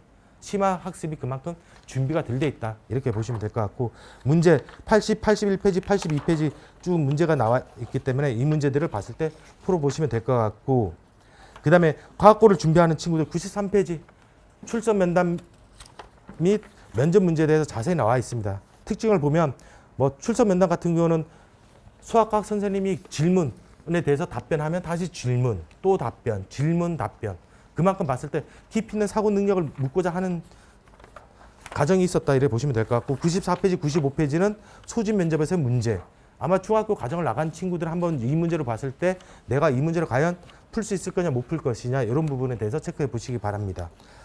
98페이지 이제 봤을 때 특목 자사고 외고 국제고 자사고는 1단계 내신 2단계 면접인데 1단계 내신 합격선에 말씀드리면 외고 대일 외고 대원 외고 160점 만점 중에 160점이 평균입니다. 즉 뭐냐면 B가 없었다는 얘기입니다. 그 다음에 명덕, 이화, 한영, 서울 외고를 놓고 보면 160점 중에 158점 또는 159점이라는 얘기입니다. 한 학기라도 영어를 봤을 때 A 받으면 40점, B를 받으면 36점, 4점 간점입니다. 즉 B를 받은 친구들이 거의 없다는 얘기겠죠. 그래서 제가 봤을 때 올해를 강조하는 이유가 여기 있다 이렇게 보시면 될 것 같고 학교자 평균이 다 160점이기 때문에 동점자 사전까지 준비하라는 것도 여기 있다 이렇게 보시면 될 것 같고 수도권 외고 체크해 보시고 지방권 외고 체크해 보십시오. 국제고 체크 다 봤을 때 뭐 내가 가고 싶은 학교들은 거의 160점에 가까운 걸 볼 수가 있고 뭐 내가 조금은 봤을 때 이 학교를 갈까 말까 고민스러운 학교들은 160점이 아니라 조금 봤을 때 그보다 낮은 B가 있어도 가는 학교들이 있긴 있습니다. 그런데 이제 뭐 그럴 경우에 이 학교를 갔을 때 과연 봤을 때 내가 전국 평균 외고 실점만큼을 낼 수 있느냐 못 낼 수 있느냐 이 부분에 대해서는 고민을 해봐야 된다 이렇게 보시면 될 것 같습니다. 100페이지 전국 단위 자사고 학교성 하나고 외대부고 인천 한르고 올해 또는 만점 중에 만점입니다. 학교자 평균이. 그러니까 국영수사가 전국 단위 자사고 지원하려고 하는 친구들은 국영수사가 봤을 때 2학년 1학기, 2학년 2학기, 3학년 1학기, 3학년 2학기 올해를 다 받도록 해야 됩니다. 그래서 3학년 2학기 내신도 특별하게 신경 써야 되는 거고 전 과목 정말로 봤을 때 안타깝게 실수를 한 친구들이 있습니다. 봤을 때 이제 3학년 2학기 예를 들어서 뭐 B를 받았다 한 개. 뭐 국영수사가면 치명적이겠지만 기술 과정이다. 그러면 봤을 때는 쓸 수 있는 부분도 분명히 있다. 이렇게 보시면 될 것 같고 지역 자사고 체크해 보십시오. 그 다음에 101페이지. 자 1단계 내신을 통과하면 면접을 보게 됩니다. 면접 과연 어떻게 나올 거냐.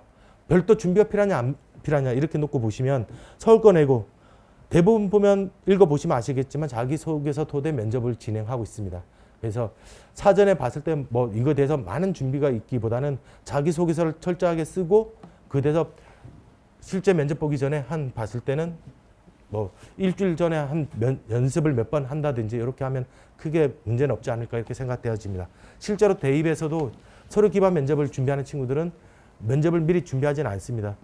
대부분 학교자 1단계 통과되고 난 다음에 면접을 일주일 앞두고 한 몇 번 연습하고 가는 형태다 이렇게 보시면 될 것 같고 103페이지 수도권 외고 좀 공통 질문이 나와서 지문 재시험 면접이 아니냐 이렇게 당황스러울 수도 있는데 꼼꼼하게 읽어보시면 당황스러워할 부분은 아닙니다.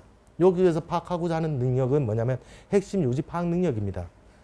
그래서 여러분들이 어떤 핵심 이 지문이 주어졌을 때 당황스럽지 않게 꼼꼼하게 읽어보시고 요지가 무엇인지 그리고 본인의 생각, 다소 정답이 없는 문제입니다. 본인의 논리력, 사고력을 물어보는 거기 때문에 정답이 없다고 너무 위축될 필요가 없다 이렇게 보시면 될 것 같습니다. 105페이지, 106페이지 체크해 보십시오. 국제고. 국제고도 마찬가지로 공통 지문에 나오지만 지문 재시험 면접으로 나오고 있다. 이렇게 보시면 됩니다. 그 다음에 108페이지 청구 단위 자사고. 하나고 외대부고는 외국 국제고랑 비슷하고요. 상당고 일부 봤을 때 수학 문제처럼 비슷하게 나오지만 뭐 교과 지식이 요하는 문제는 아닙니다. 사고력 문제입니다. 그래서 이런 부분들이 나오니까 요거는 이제 내가 희망하는 학교들 미리 체크해 봐서 준비를 해 볼 필요가 있다 이렇게 보시면 될 것 같고 111페이지 체크해 보십시오. 112페이지 특목 자사고 학기자 사례. 특목 자사고를 지원하든 안 하든 일반고를 지원하더라도 한번 자기소개서를 쓸 필요가 있을 것 같습니다. 이거 왜 그러냐면 대입에서 학생부 전형이 봤을 때 사실은 고입에서 자기주도 학습 전형과 동일합니다.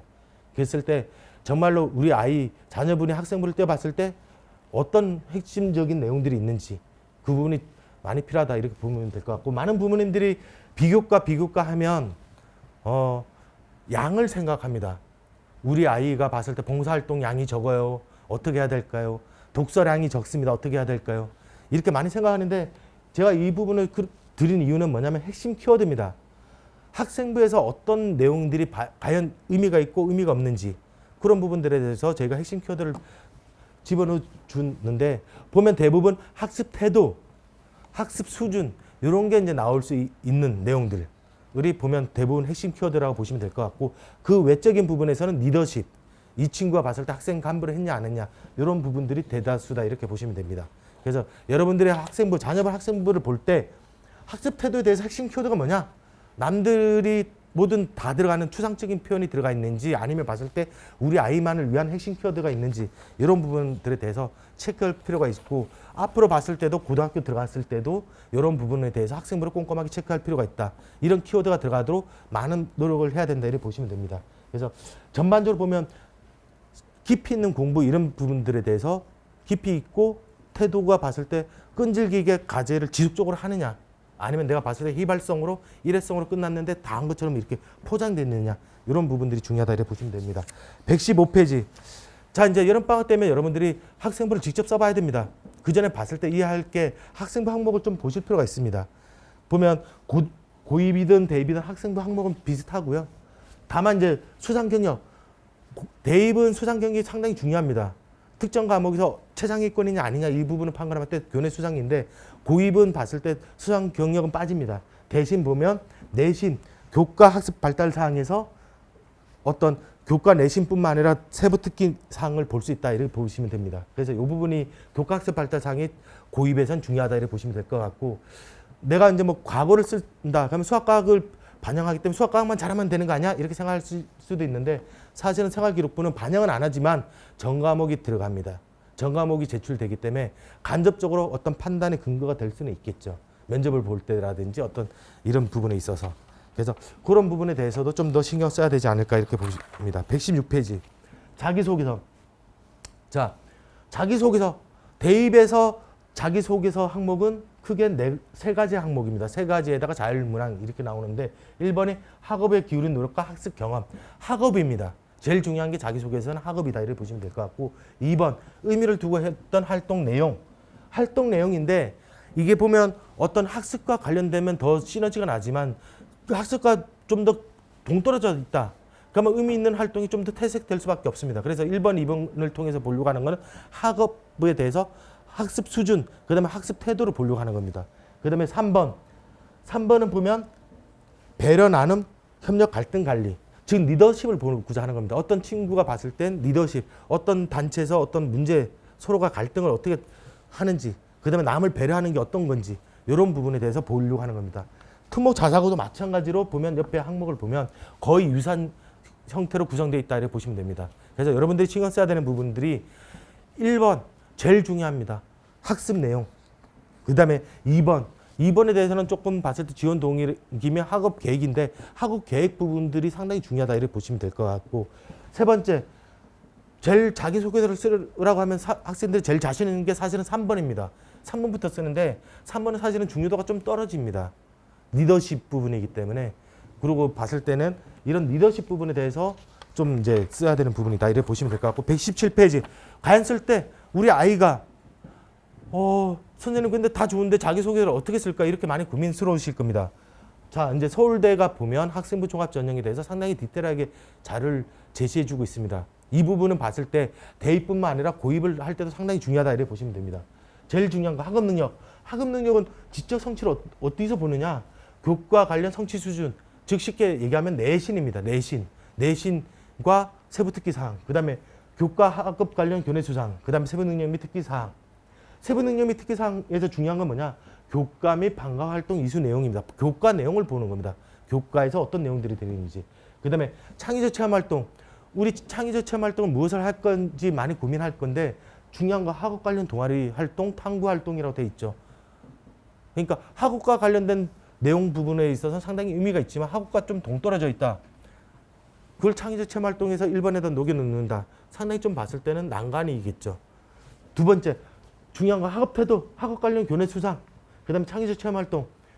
지적 호기심이 묻어나와야 됩니다. 동아리 활동, 학내 활동 참여도를 하더라도 우리 아이가 봤을 때 자녀분이 학습 태도가 봤을 때 어느 태도로 보여주느냐. 이 부분이 중요하다고 보시면 되겠죠. 세부 능력 및 특기 사항에서도 중요한 거, 학업 능력도 중요하지만 수업 참여도, 태도, 수업에서 봤을 때 수업 시간에 조르는지 안 주는지, 그리고 수업을 봤을 때 질문을 많이 하는지 안 하는지, 또 봤을 때 풀이 과정에 대해서 다른 해법을 제시하는지 안 하는지 이런 부분들에 대해서 많이 좀 녹여 들어가 있다 이렇게 보시면 될 것 같고, 그 마지막으로 보면 이제 리더십. 리더십은 봤을 때는 뭐 소재입니다. 봉사활동, 동아리 활동 이런 건 소재로 활용될 수 있는 부분이 거고요. 근데 중요하게 나타나야 되는 부분은 이 친구가 봤을 때 리더로서의 소양 이런 부분이 충분히 묻어나야 된다 이렇게 보시면 될 것 같습니다. 다음에 밑에 보시면 학업 능력, 학습 태도, 학업의 소양 이렇게 나눠 있는데 학업 능력을 보여주기 위해서 어떻게 되느냐? 우선 학업 능력이 고르게 나타나고 있다는 걸 보여줘야 됩니다. 서류에서 안 보이면 본인이 봤을 때 자기소개에서 어필을 해줘야 되는 거죠.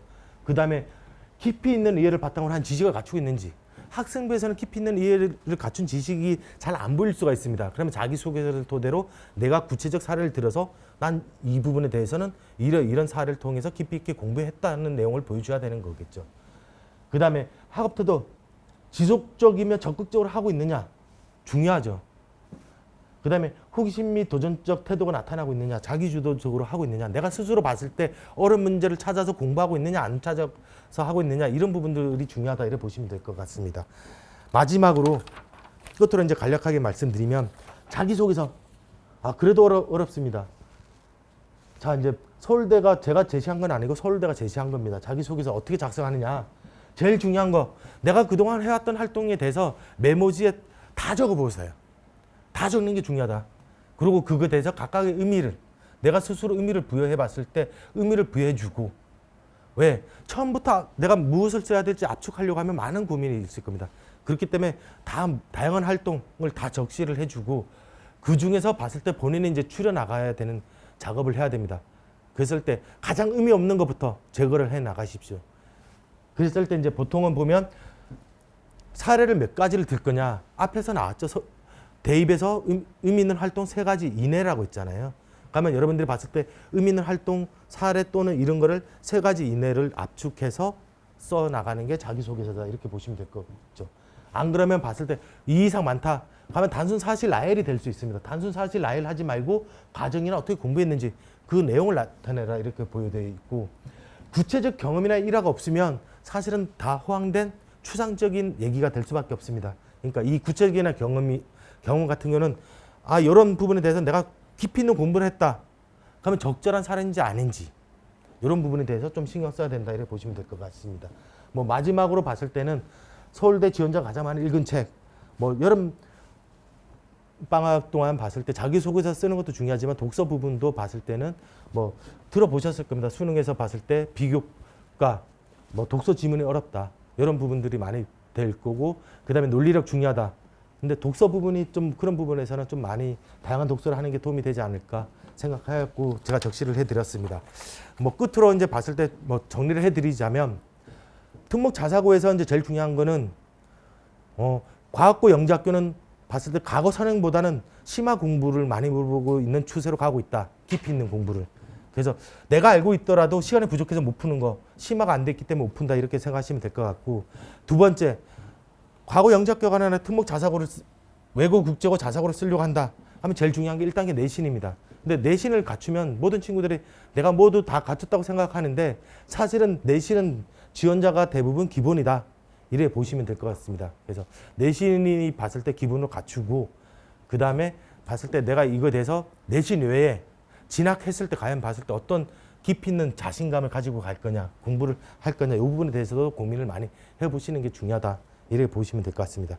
그래서 전반적으로 보면 앞에서도 그랬고 수능, 뭐 내신이 잘 나오지만 수능이 안 나오는 학교, 그 다음에 내신 안 나오지만 수능이 잘 나오는 학교, 어느 학교가 봤을 때 진학 실적이 좋은지 이 부분도 많이 체크해 보셨을 거고, 그 다음에 특목 자사고에서도 평가하려고 하는 친구들이 서류에서도 전반적으로 보면 얼만큼 깊이 있는 공부한 친구냐 이런 부분들에 대해서 많이 평가를 하고 있는 부분이다. 이런 걸 항상 염두를 두시면서 앞으로 봤을 때는 이제 뭐 기말고사 뭐 좋은 결과 있으시길 바라고 여름방학 동안 봤을 때 좀 더 깊이 있는 좀 집착을 가질 수 있는 계기가 이를 좀 마련해 주는 게, 그렇지 않은 학생들이라면 요 기간을 맞이해서 좀 공부를 할 수 있는 컨디션을 갖춰놓는 습관을 갖춰놓는 게 상당히 중요합니다.